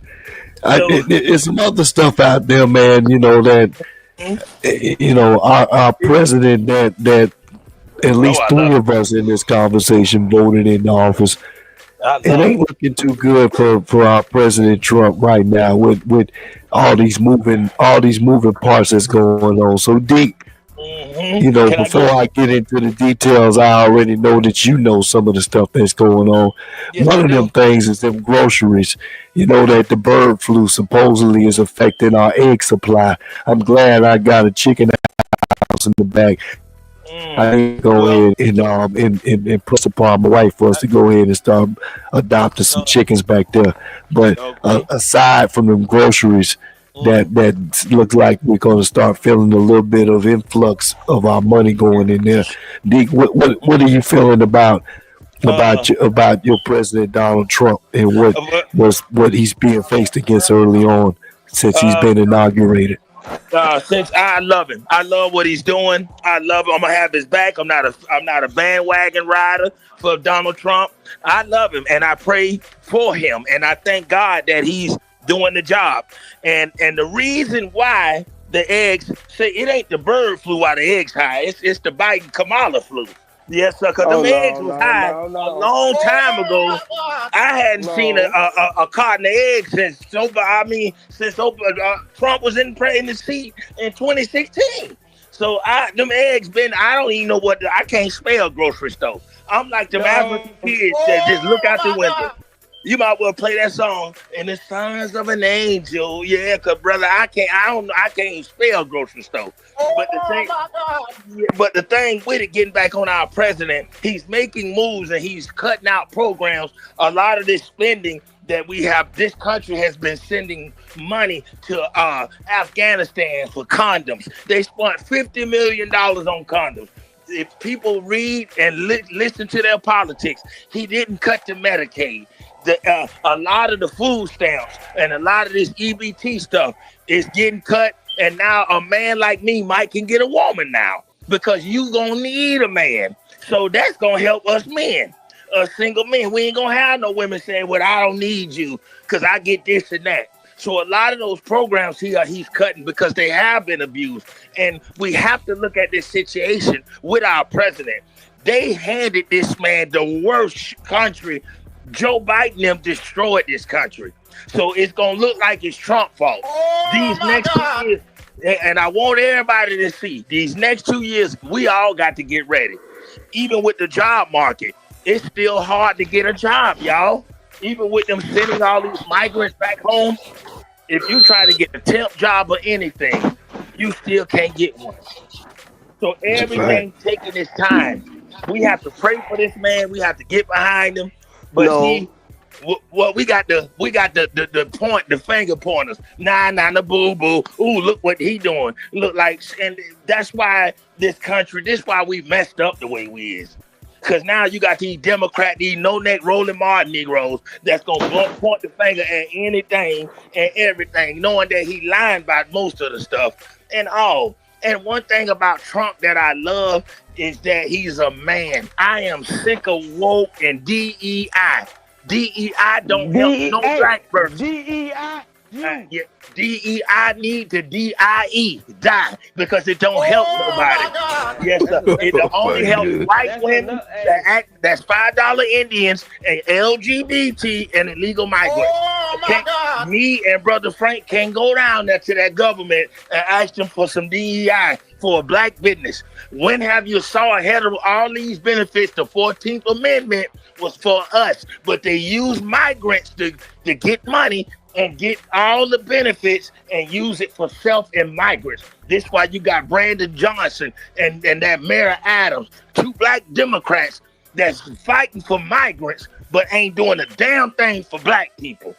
And it's sad that you got to be gay and weird in order to be getting some help. Oh, my God. Yeah, you're right. Shout out to Philly Briscoe. He say that Prince can't be compared to anyone, period. Even though we done moved beyond that. But appreciate you giving us your feedback in the background. We got to get into our main topic for tonight. I love Trump. I love what Trump doing. Trump ain't gonna say you. But before we get there, Anybody else got something to weigh in on the current Trump situation? Big Frank, I know you got something, bro. What you got? I do too. I go after Frank. Well, I just want to say, man, the only reason why I was putting my flag up for Trump is for the point of the immigrations. Because when it came down to the immigration, they moved into the black neighborhood. They went head on and gave them tax exemptions. Even and I know everybody want to say that it's just the Mexicans, but no, it's just not the Mexicans. It's the Indians, it's the Irish, it's the Indonesians, it's the Japanese, it's the Chinese, etc.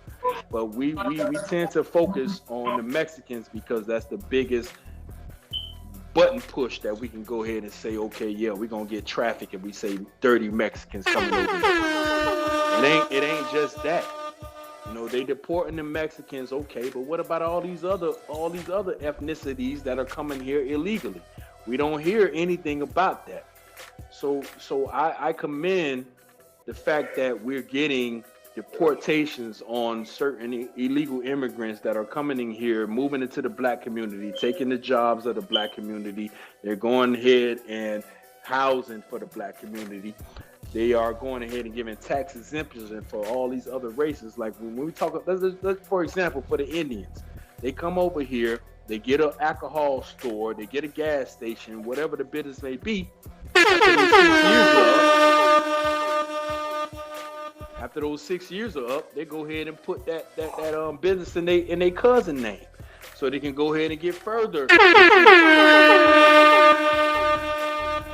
That's a fact, brother. 6 years is up, they go ahead and give it to another relative. So it's just not the Mexicans; it's all these other ethnicity groups that are benefiting from the American government, and we're not. And I would say that the black community has to stop pointing the finger. We haven't taken advantage of these specific programs that was already in place. I know that Trump is dismantling them, but we haven't taken advantage of all of these things that was put in place for us to go ahead and exalt ourselves. We steady just like, okay, give me this, give me this, give me this, give me. Instead of us putting ourselves together and building our own infrastructure to where our kids can go ahead and graduate from college, and then they can come and join a business that's run by a black community. It's non-existent. These Hispanics come over here, these Indians come over here, and they establish a community. And that's the thing. We always want to point the finger. But we never establish anything. If we establish something, then we wouldn't be worried about this. Because guess what? If we establish something, Weasel, KTAL, if we establish a community to where we got a grocery store, we got a gas station, we got the wig store, we got, you know what I'm saying, the gas station, etc. If we got this already, they can't come to us and say, yeah, we finna dismantle this, because now we have the whole community backing it, and now you have to acquiesce to what we want. Because we pay the taxes. We got a whole collective of people that's pulling up millions and billions of dollars in taxes. And if you're not going to go ahead and rule in our favor, we're going to pull back our vote. We don't have that. We don't have that. We don't have a candidate. We don't have a candidate, whether it be a Booker or what's your boy, Al Sharpton. We don't have these candidates that's going to go ahead and stand in front of that bullet for us, because they don't have the backing that they need to say, okay, you're not going to give us that? Oh, the black community finna pull back they vote then. We don't have that. So these communities, they come together, they pull together, and they go ahead and get along and get on one accord for a greater purpose. And we don't have that.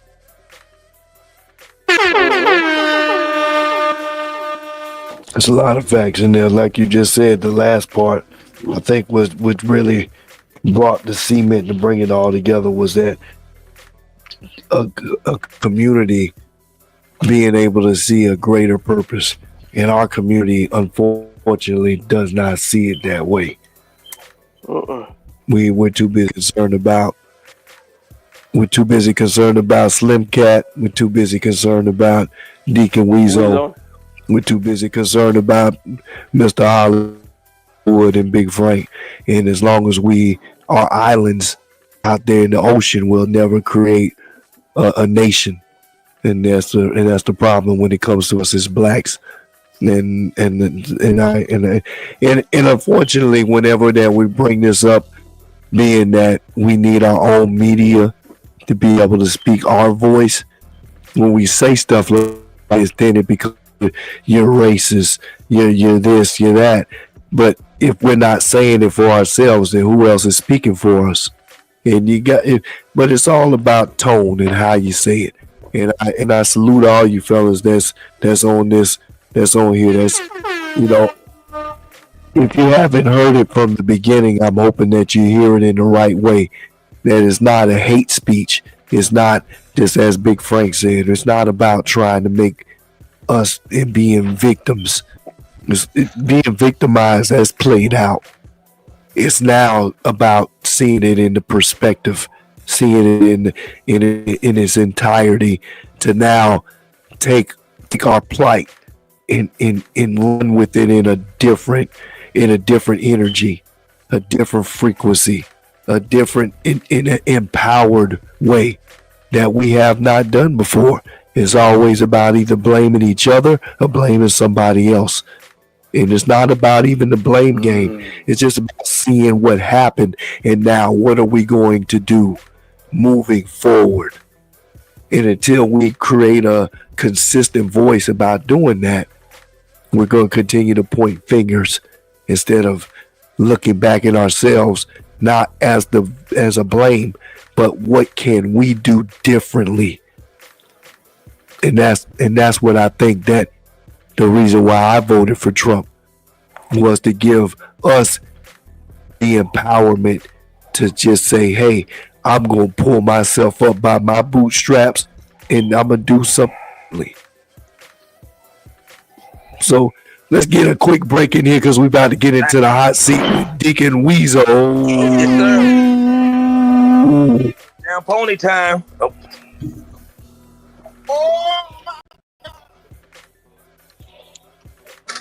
Yes, sir. Hey, man. Hollywood got folks listening. That's what's up. Man, I was supposed to be in Baltimore tonight, y'all.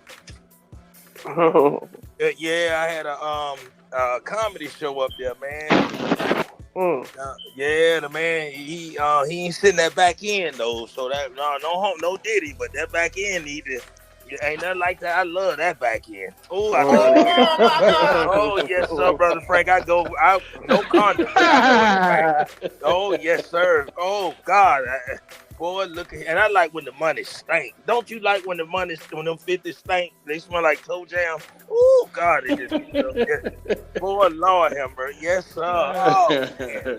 Boy, road getting to the money, power balls with the power plays. I've been blessed to be able to bless TJ. This TSM deliver the real right to your face. Hot new topics from all different places. Strategizing, making power plays. Strategizing, making power plays. Strategizing, making power plays.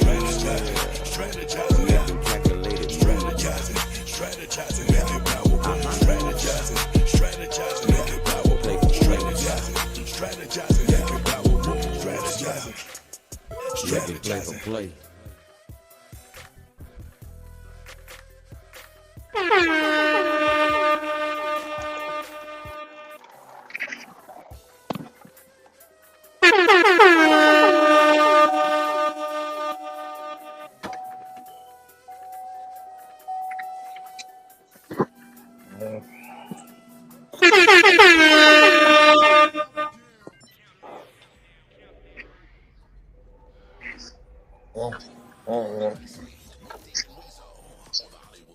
I'm gonna go and eat it up. All right. I got it. Yes, sir. You're in the hot seat with Deacon Weezo on the Hollywood Red Show. Hang in there, brother. You're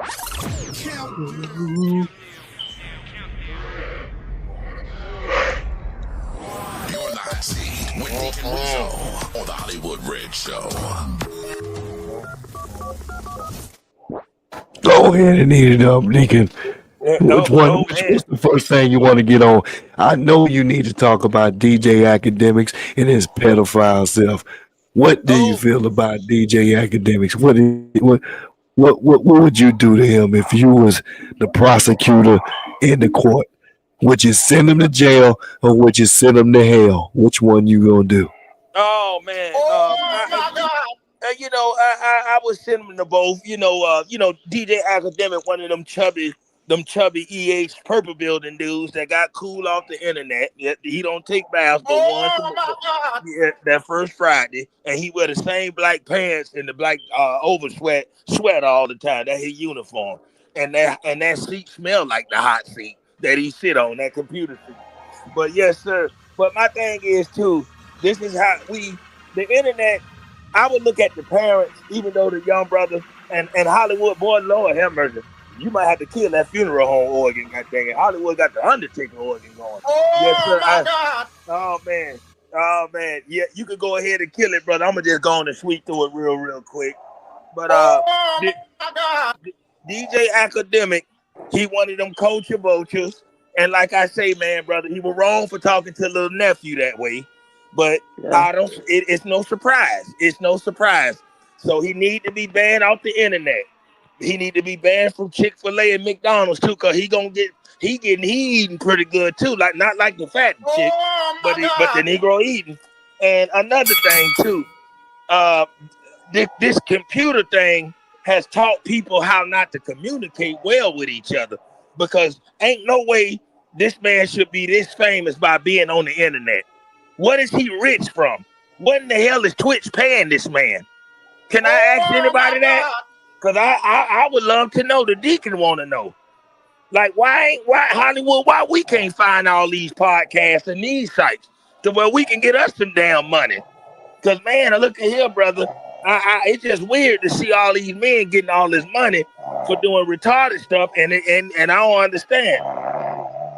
And Sexy Chocolate need to be in the hot seat because, boy, it's snowing good right now. I thought he just hit yes, sir. Boy, I thought he just hit the 8 ball. That Negro sound like the man on Menace to Society. That old Samuel, he owed Samuel some money. God dang it. Remember in the beginning of the movie? Boy, that Negro had a pig ass snore. God dang it. I said, Lord, boy, that's a cocaine. That's when you got it in your left nostril. Oh, Albert Clark nostril nose. I know Hollywood say don't blank up the thing. Oh my goodness. I'm sorry about that. You know this Negro got a nose. Boy, he got a John Deere nose. But man, but Hollywood, and another thing too, man, we got to just continue to stand behind President Trump. If you a migrant or a foreigner, stop bringing your flags over here.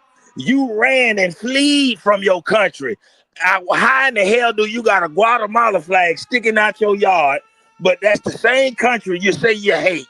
Y'all say, yes, sir, y'all need to come over here, migrants. Come sit in this seat. Because what y'all issue is, you run from these countries, but then you get over here in our America, and you supposed to represent America. You don't come and speak your language when we come around. We know y'all talking about us. When we go in our stores and everything. Yes, sir. See, it got to be a respect factor. Once you start respecting us and showing us some love and everything, things might change for you. But a lot of this stuff that's going on, it's the lack of this disrespect. So with that being said, Hollywood, it's just a little something I Deacon wanted to touch up on. Yes, sir. I know we're running behind on time. Yes, sir. Yeah, well, I want you to tap into what is your perspective on should couples check on each other's phones when you go to sleep, Deacon? Is your old lady and it should be your wife, but I ain't throwing you under the bus. Oh, I need that. Yes, sir. If she is checking your phone, what that situation looking like? I had an ex check my phone while I was at work. It was my old phone. Oh my God! Just put it this way: she had all her stuff packed up when I got off from my dishwashing job with Jerome. So yeah, brother. I say that to say this, Hollywood. that phone. I really feel like the phone thing shouldn't be bothered with, because if I got to check your phone or anything behind your back, then evidently I got some issues. So my thing like this, it all depends on the relationship. If that's how y'all came in the relationship, then do it. But if y'all ain't doing it that way, and now I just want to check your phone while you sleep or boo-booing, then that's the problem. Because now I'm being sneaky. What the hell I got to check your phone and sneak and check it? Like, be straight up. That's what I told the female after she broke up with the deacon. I'm like, man, you could have did this in my face. I ain't never smell your drawers or none of that when you were gone. Like I said, and I cleaned your house up. And I saw things that was questionable, but I ain't say nothing, because if you look for it, you gonna find it. And any female that checked the deacon phone, I hope you find your mama in it, because you shouldn't be in my damn phone. Yes, that's my business and my problem. And you got to earn privileges. That's your problem. Yes, sir. Now, I'm not finna sit there and lie and tell you to go in the phone. Hell no. No. You stay out that phone. If you ain't paying that T-Mobile bill every month, don't you look in there. See, a lot of people like to start arguments. If you looking for something, I swear to God, you're going to find it. Yes, sir. So if you ain't ready for what's in that phone, and when you find what's in the phone, what you going to do then? Are y'all going to break up, or you just going to hold it against this man? You see how things is? This is why we have to pray and keep God into our life.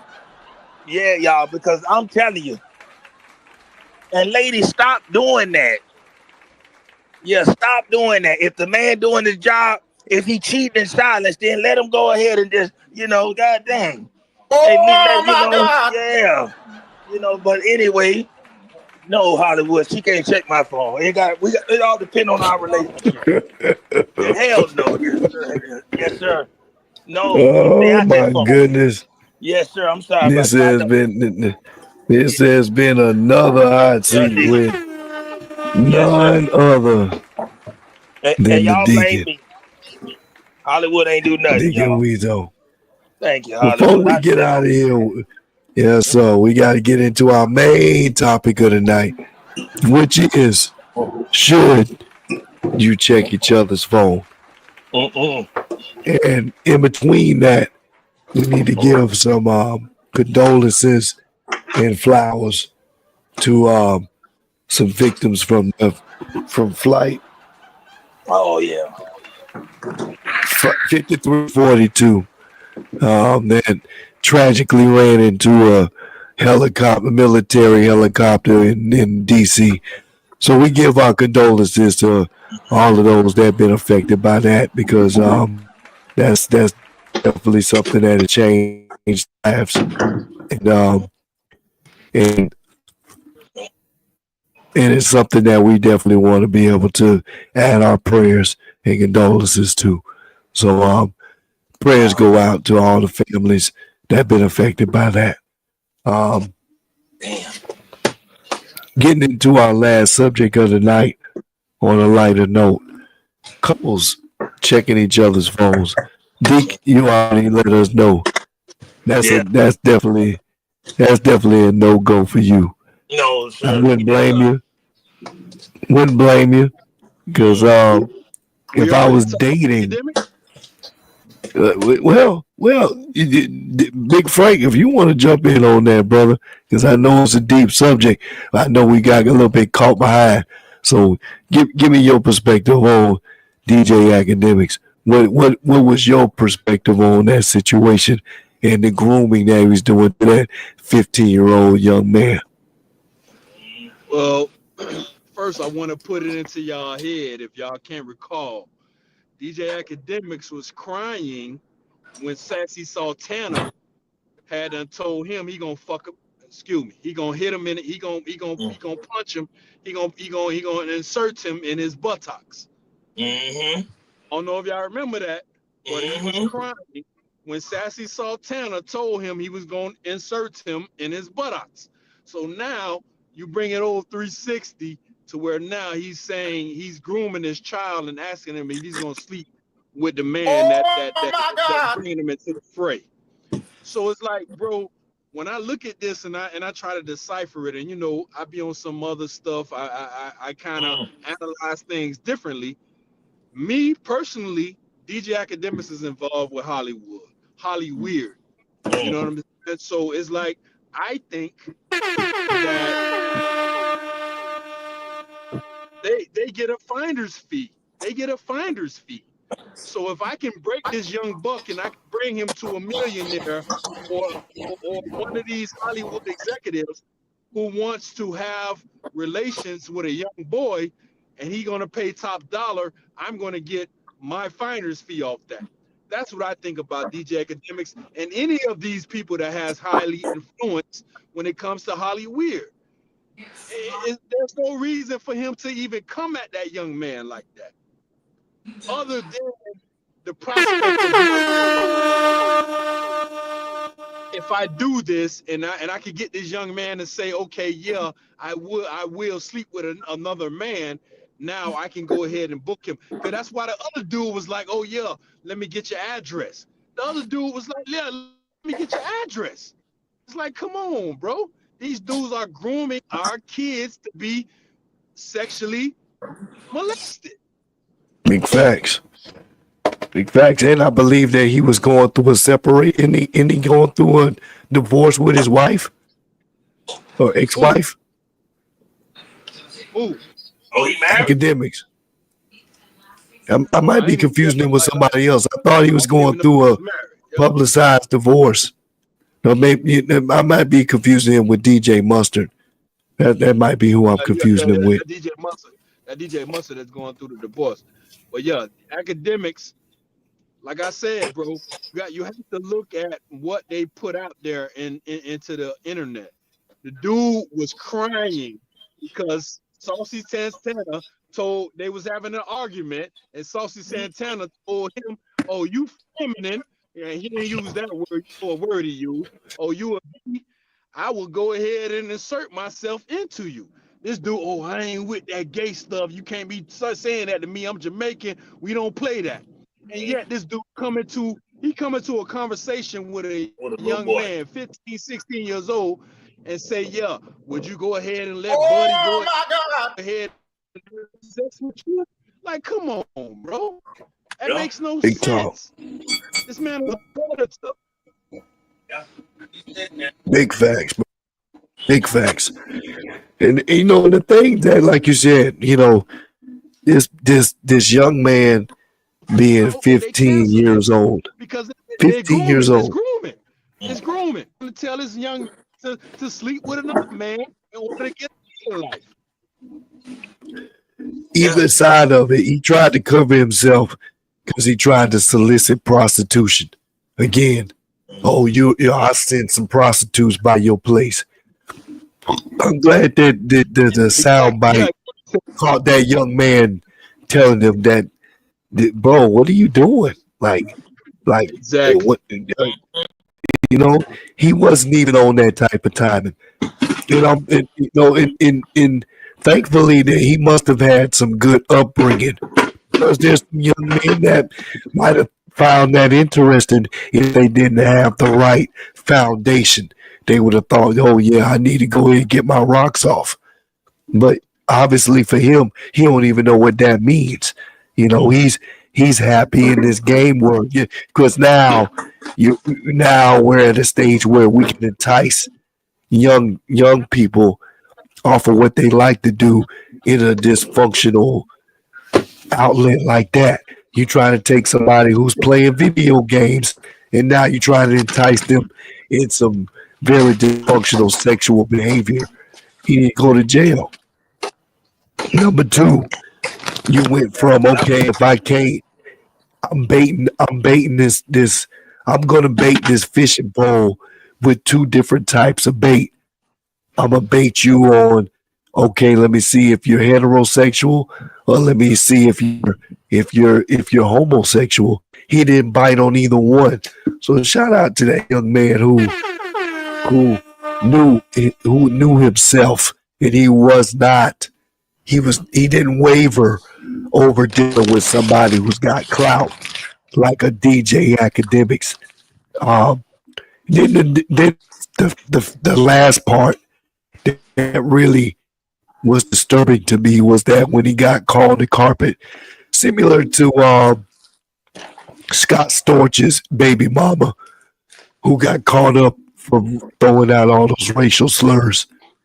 Once it's out there on the internet, it ain't no retracting that.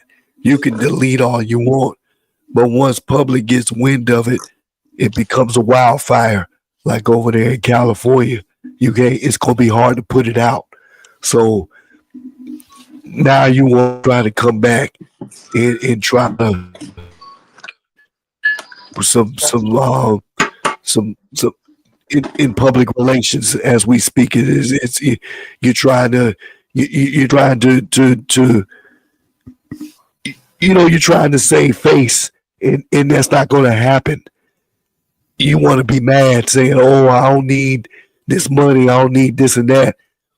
I never heard him say sorry. I never heard him say, "Hey, this wasn't the right. I didn't mean it in this way," even though that still wouldn't have been accepted. Yeah. He just like Scott Storch's baby mama, but he hadn't even attempted to try to say, "I was wrong," accept accountability. So for that, it's really no pity for me or empathy. Not pity, but how can I empathize with you when you're not even taking the ownership? Yeah, because like Scott Storch's baby mama, after she called them wetbacks and saying that, "Oh, they grabbed my booty." We don't see any of that. We don't see anything that you can offer to the situation to make that to where we can empathize with you. There's nothing we can empathize with, DJ Academics. You're grooming a minor. Right. That was disturbing too. Bro. Yeah, he's done, bro. He's done. Yeah, they've been canceling. They've been canceling him off of all across the platforms, and I'm glad that he's done, because he's done nothing. Big facts. Because you know how he got on. He got on covering the Chicago gang culture. Yeah. Lil Durk and all of them killing each other, etc. He started reporting on that, and that's how everybody started following DJ Academics. He then went ahead and transitioned to pop culture, hip hop culture, etc., bringing the hot news. But he's done, man. Like, bro, I'm telling you, man, that Holly Weird is something else. Yeah, I guarantee you, man. Just by the way he was talking. He was teeing that young man up. Yeah. He sold on the black market of Hollywood, and he was going to get a finder's fee.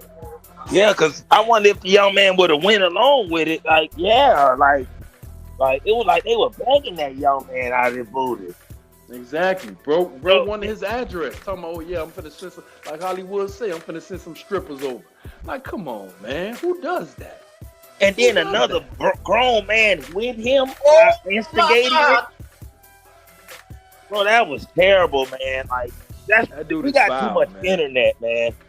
Like, the internet, man, like, bro, this, and our children don't have see, this is what we grew up in a time to where we were separated from adults. But our kids are, we don't know who they're talking to on these phones. Facts. Y'all, and that's another thing. I mean, for him to just be able to talk to somebody's kid like that, man, Brother Frank, I'm with you. There's some accountability that those parents got to take in that. Big facts. The young boy, mom and daddy dead. They say he knows that. He know that dude. Yeah, that boy ain't got no parents. So you want to try to get his booty and molest him? Bro, he was trying to, like they say in the highlights, he was trying to groom that young man to be able to have relations with other older men so he can get his finder's fee. I'm telling you, that's all it was, bro. I can't believe it, man. Can you believe, like, we are actually hearing this kind of stuff, y'all? Like, I never thought that would be a day. Like that back when we were growing up, people used to hide that type of stuff. You know, like man. Exactly. But, yeah. You know, your mama used to tell, oh yeah, stay away from your uncle. Yeah. He get drunk and he, you know what I'm saying? He do what he do. Don't go around him. Yeah, don't go in there. There's no longer that gatekeep. There's no longer that gatekeep trying to decipher you or keep you away from that situation. It's all out. You know, the wild west now. You know what I'm saying? Hollywood has taken over because social media is so prevalent in everybody's lives nowadays. No, I mean you can't come across a young woman, let's just say 30 and under. You can't come across a young woman 30 and under who's not taking selfies every day, who's not on Snapchat, who's not on Instagram, who's not on TikTok. You have so many avenues to reach our young kids to where it's criminal. It's criminal. I'll be honest with y'all. I'm scared to look at my daughter's phone. Like, I am so scared, y'all, because I'm scared to see what I'm going to find. And I know it's going to mess my mind up. I already know. If I find something crazy, I know it won't get out my mind. I mean, but it goes beyond that, brother, because even for my son, you know, my wife, she gives him a little bit more with my oldest son. And shout out to my baby boy. He just turned 1 yesterday. So shout out to my youngest son. So but my oldest son, you know, he's at that stage. He's about to be 5 this year. So we have to be very vigilant about not allowing him to have too many unsupervised opportunities with phones or anything else, because it's not just phones now. I started with phones, but he's got a Nintendo. What's the thing called? Wii. He got it's not the Wii. It's something that's like a Game Boy, but you can use it. Switch, Nintendo Switch. Now, what's unique about that is that it can use the internet capabilities to open up a web finder, and so the things that he normally likes, it's now being weaponized to pervert a young child's mind. He likes Coco Melon. He likes Marvel characters. Well, don't be surprised when your child is looking on these platforms, YouTube, all these creators, these content creators.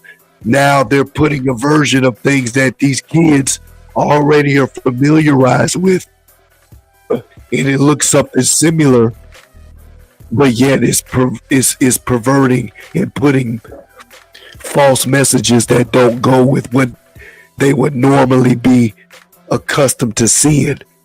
They could show gay Marvel characters that they show, even for the Coco Melon that he likes, they're showing demonic things that's on there.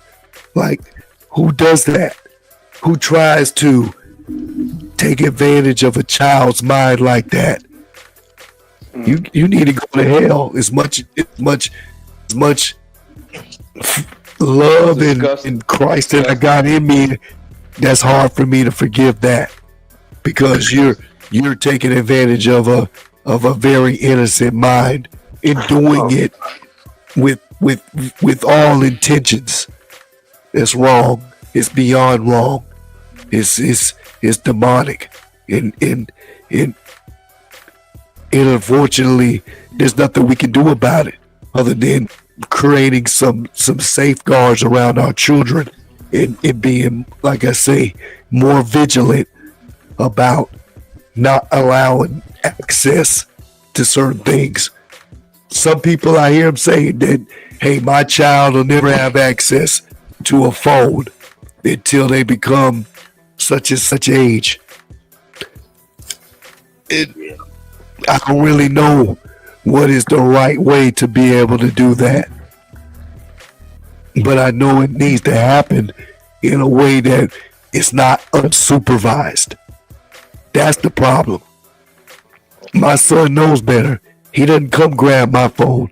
It's not a knock against my wife, but nonetheless, we have to be more on a united front so that he doesn't feel the ability to do that without somebody watching.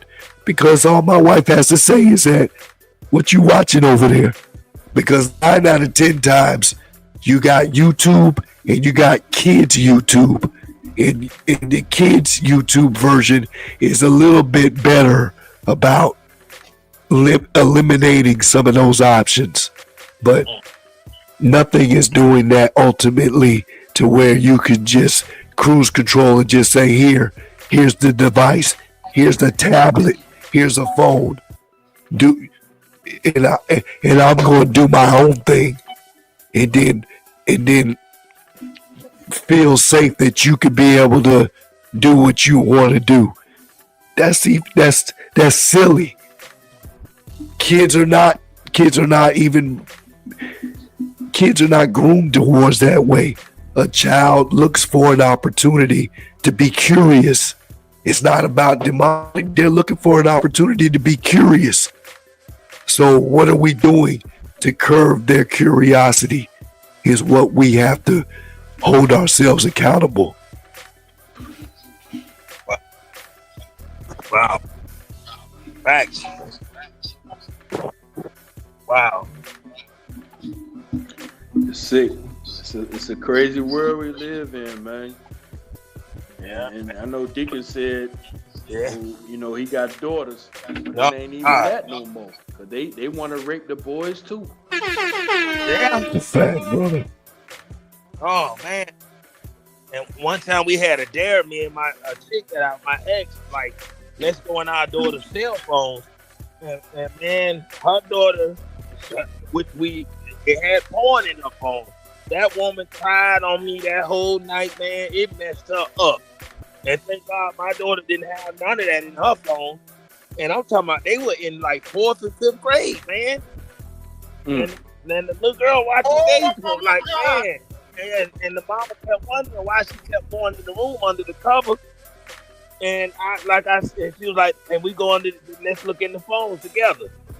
And man, I was scared. I ain't gonna lie, I was scared, but it wasn't my daughter this time. It was hers. And she cried on my shoulder. It really traumatized her. Like, she cried, y'all. So man, I'm telling you, when our kids get older, that's something that you're gonna have to do. Oh God. And then you don't know who they talking about. You gotta watch your friends. They might be talking to them behind. That internet is open to everything. Yeah, your daughter start growing up, in your homeboy, he looking at her, you know, knowing this supposed to be your goddaddy. Right, man? Big facts. Yeah. Man, having sisters, I have seen the evil in some things I wouldn't do. And I saw what men was doing, and it really messed me up. I was like, wow. Even if I thought of that, I'd be too ashamed to even say it. Like, man, I'm telling you, money and sex, and women and sex, like, and money, it bring the evil out of people. Oh my God, man. Big facts. Well, before we get out of here, man, you know, I know Deke was able to weigh into it. I would give it over there to Big Frank because I see Slim Cat done slim down on us. But Big Frank, couples checking into each other's phones. What you think on that, brother? To me, I feel that, you know, if you can't trust the person that you with, then you don't need to be with them. If your girl going ahead and she done had a hard day's work, she done came in, or whatever the case may be, she go ahead and get in the shower and leave her phone on the nightstand, and you immediately go ahead and start looking. That ain't somebody you need to be with, man. If you gotta check anything about this woman, that ain't somebody you need to be with. If you have any apprehensions about this woman, that ain't something you need to be with. Let that go.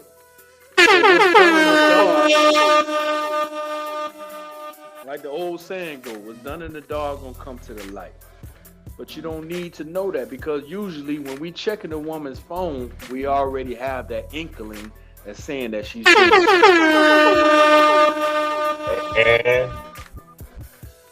Big facts. Do it. If I gotta go and say, yeah, I'm gotta check her phone, I need to let her go. Before I even check her phone, I don't even need to do it. Let her go.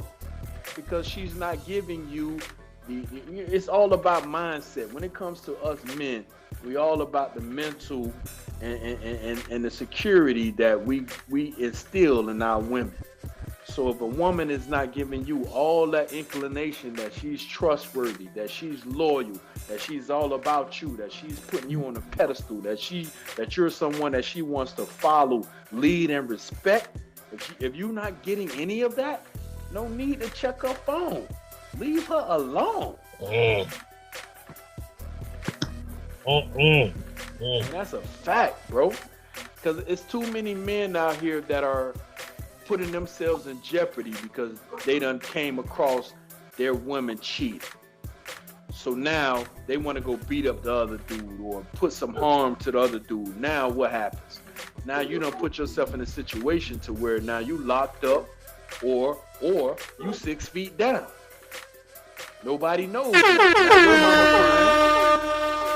Now your kids crying, your sisters crying, your aunties crying because either you dead or you don't put yourself in a penitentiary. There's no point in that. Life is too precious for somebody to put their whole existence into another person. It's not worth it. Big facts. Big facts. If you can't have somebody who's going to pour into you the same way that you're going to pour into her, and if she's not meeting you on the program that you want, and not necessarily a program, but the fact that you want to elevate your relationship to where, okay, yeah, we want to do businesses. Okay, yeah, we want to sell cupcakes. Or even to the fact where, hey, I want my kids to go to a public school. If she's not on the same board or anything that you got to say as a man leading your household, let her go. It's never going to end well. I need a woman that's going to be equally yoked with me.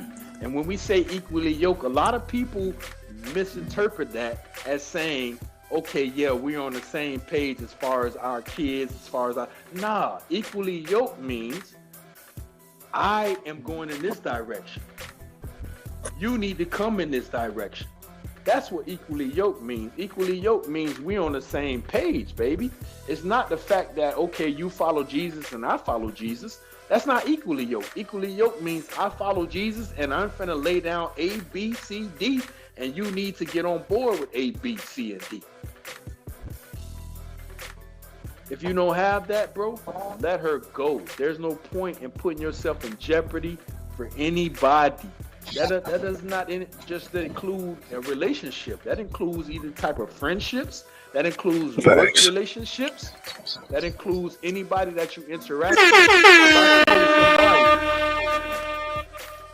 Let's just say I'm on a sober kick.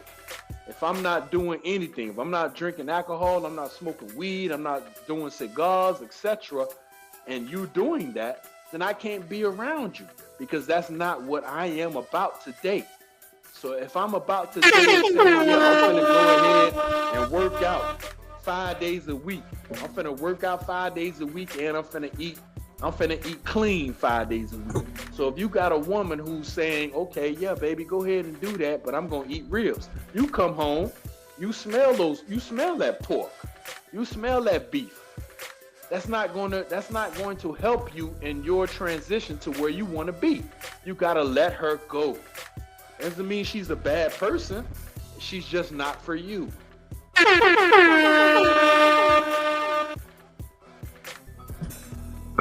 Big facts, brother. Big facts. I think you unpacked a lot of perspectives in that, and you know, and again, to kind of piggyback on what you said, you know, married privileges. I think a little bit differently only because being married and sharing everything is not really about. It's not about having a level of secrecy.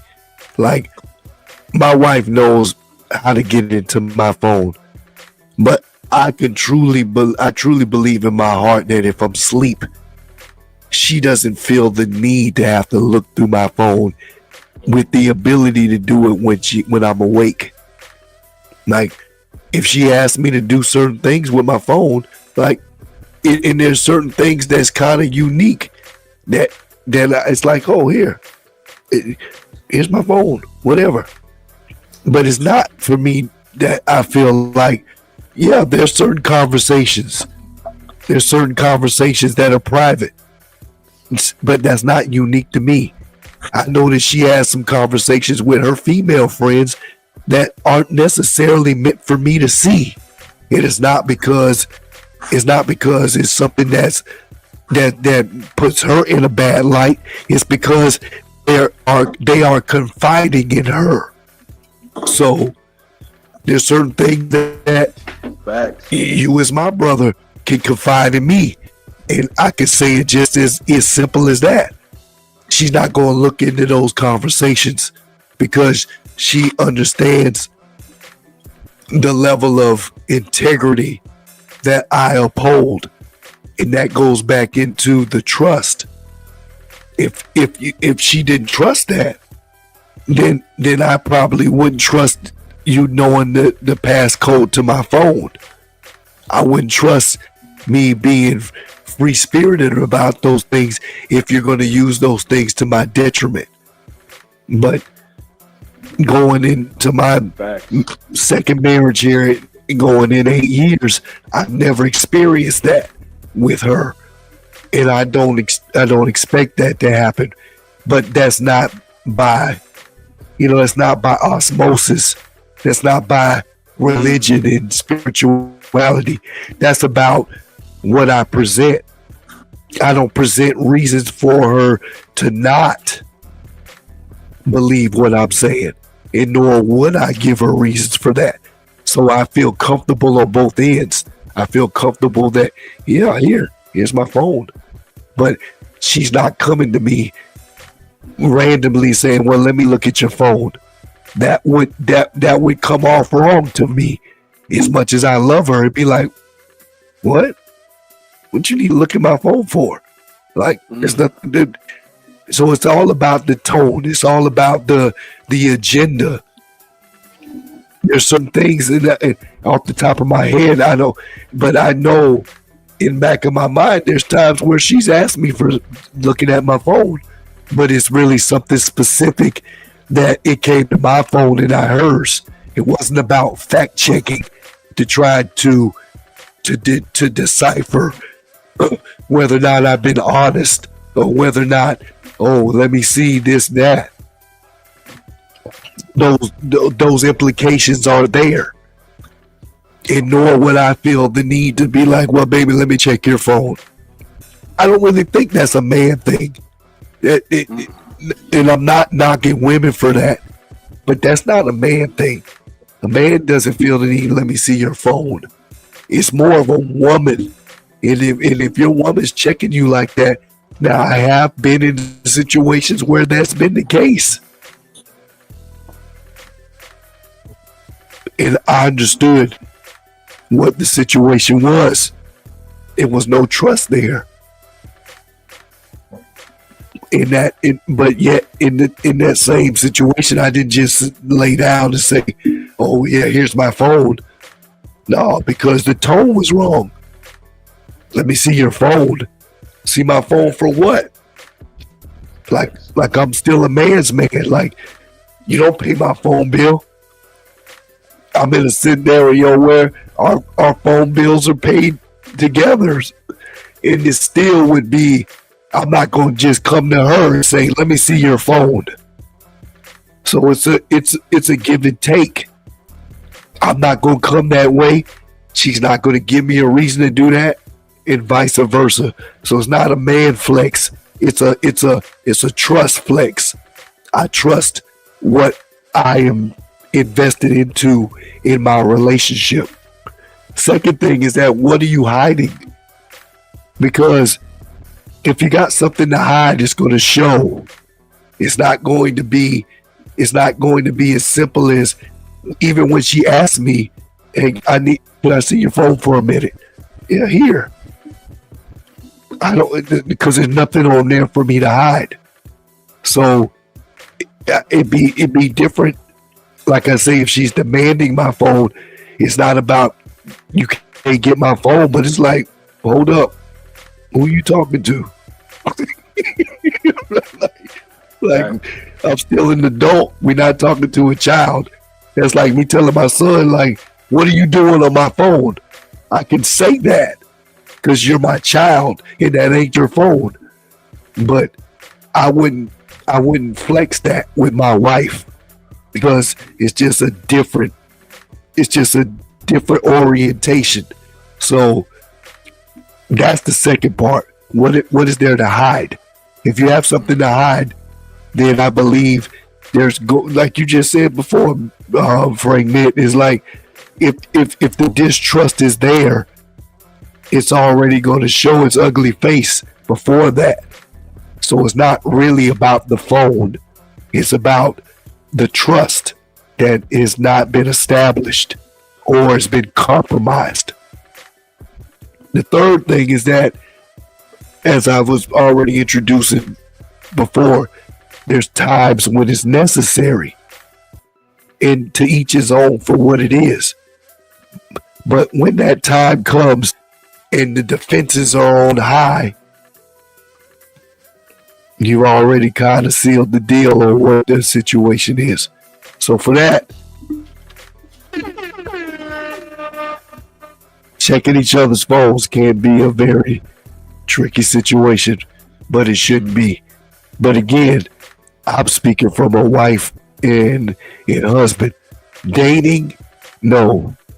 If I was dating somebody, there should be no reason you should be asking me to see my phone unless I got a picture I want you to see, and then I'm going to just send it to you.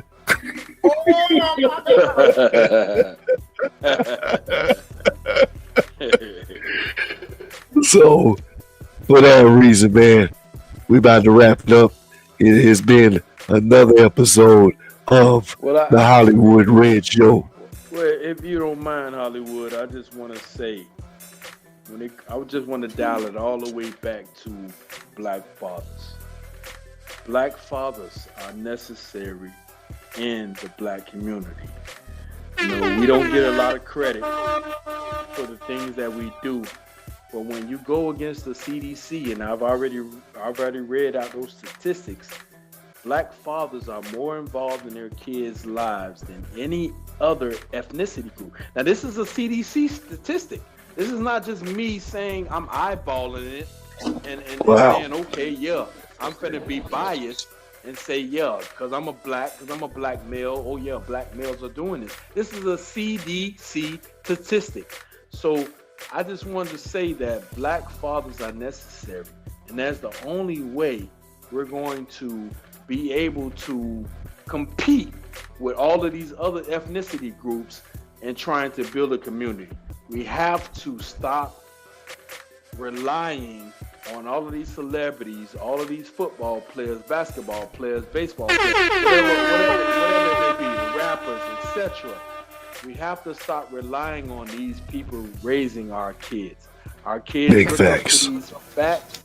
Our kids look up to these folks, and they see, okay, all the glitz and the glamour, not knowing that a baseball player done murdered his whole family, not knowing that a black player, Ray Caruth, who hid in the trunk of the car after he done murdered his wife. You know Big facts. It's all subjective, but at the same time, it's objective when we say that black fathers are necessary. And if I can do everything in my power to relate that message, to say that, yo, you know, if you have a kid, go ahead and nurture that. Go ahead and pour into that kid, because at the end of the day, that's your legacy.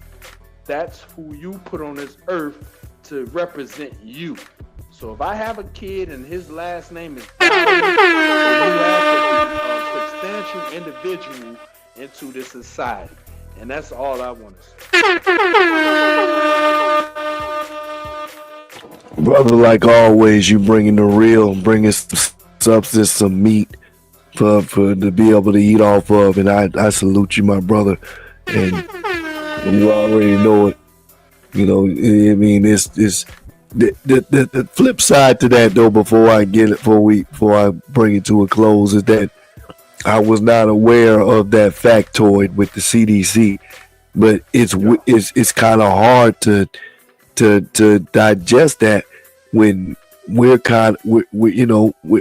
that's part of the reason why we're brothers. We know that our issues with fatherhood issues, that's not our reality.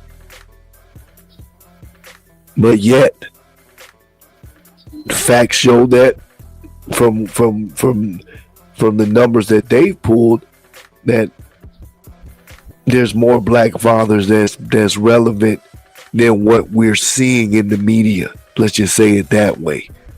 Because if let media tell it, black fathers are not present. They're too busy wanting to rap. They're too busy wanting to do things that are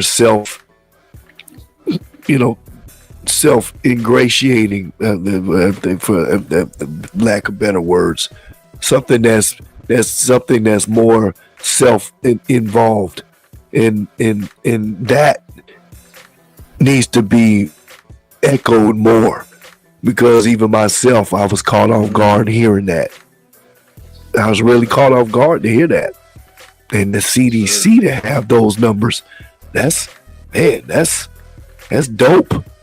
That's dope to see, and I've seen some good black fathers. It ain't like I'm oblivious to it, but I see a lot of our young men and men our age that don't mirror that same reflection.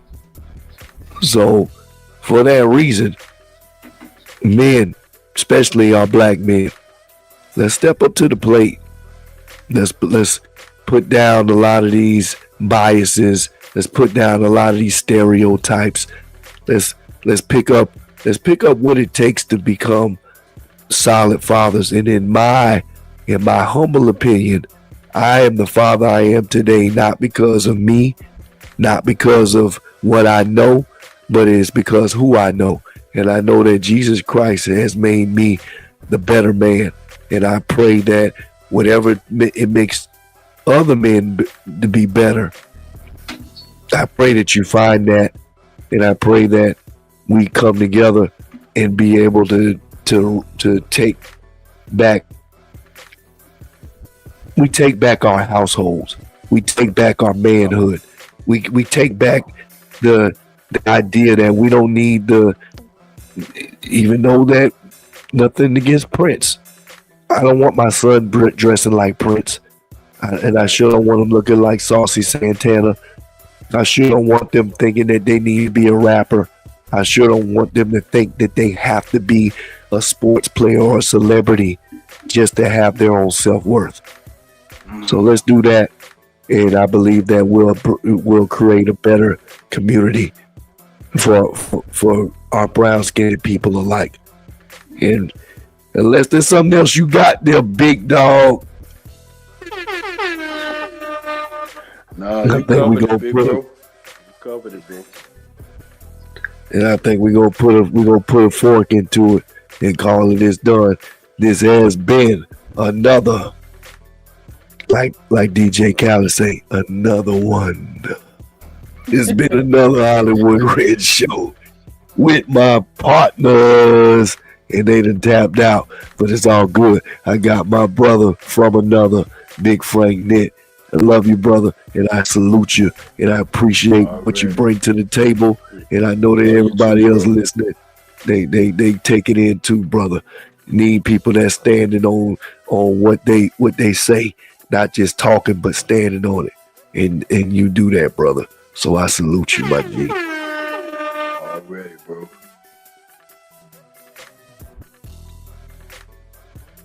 Tune back into us every Friday 8:45 Central Time, 9:45 Eastern Time on exclusively strategizenetwork.com and also on Facebook and on YouTube. Check us out, TSN, The Hollywood Red Show. Let's get it.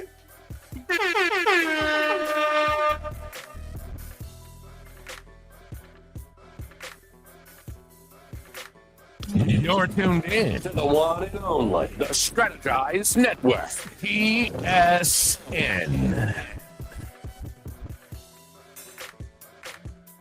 You're tuned in to the one and only, the Strategize Network, TSN.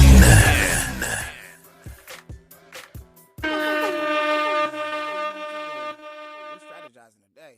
Welcome to the network. This that Hollywood Red Show. You know it. This that Hollywood Red Show. What you doing? Tune in. Where you going? Tune in. Okay. Hey. This that Hollywood Red Show. This that Hollywood Red Show. What you doing? Tune in. Fire. Hey, you want to hear something crazy? Like, what? Nah, you ain't close to ready. Check this out.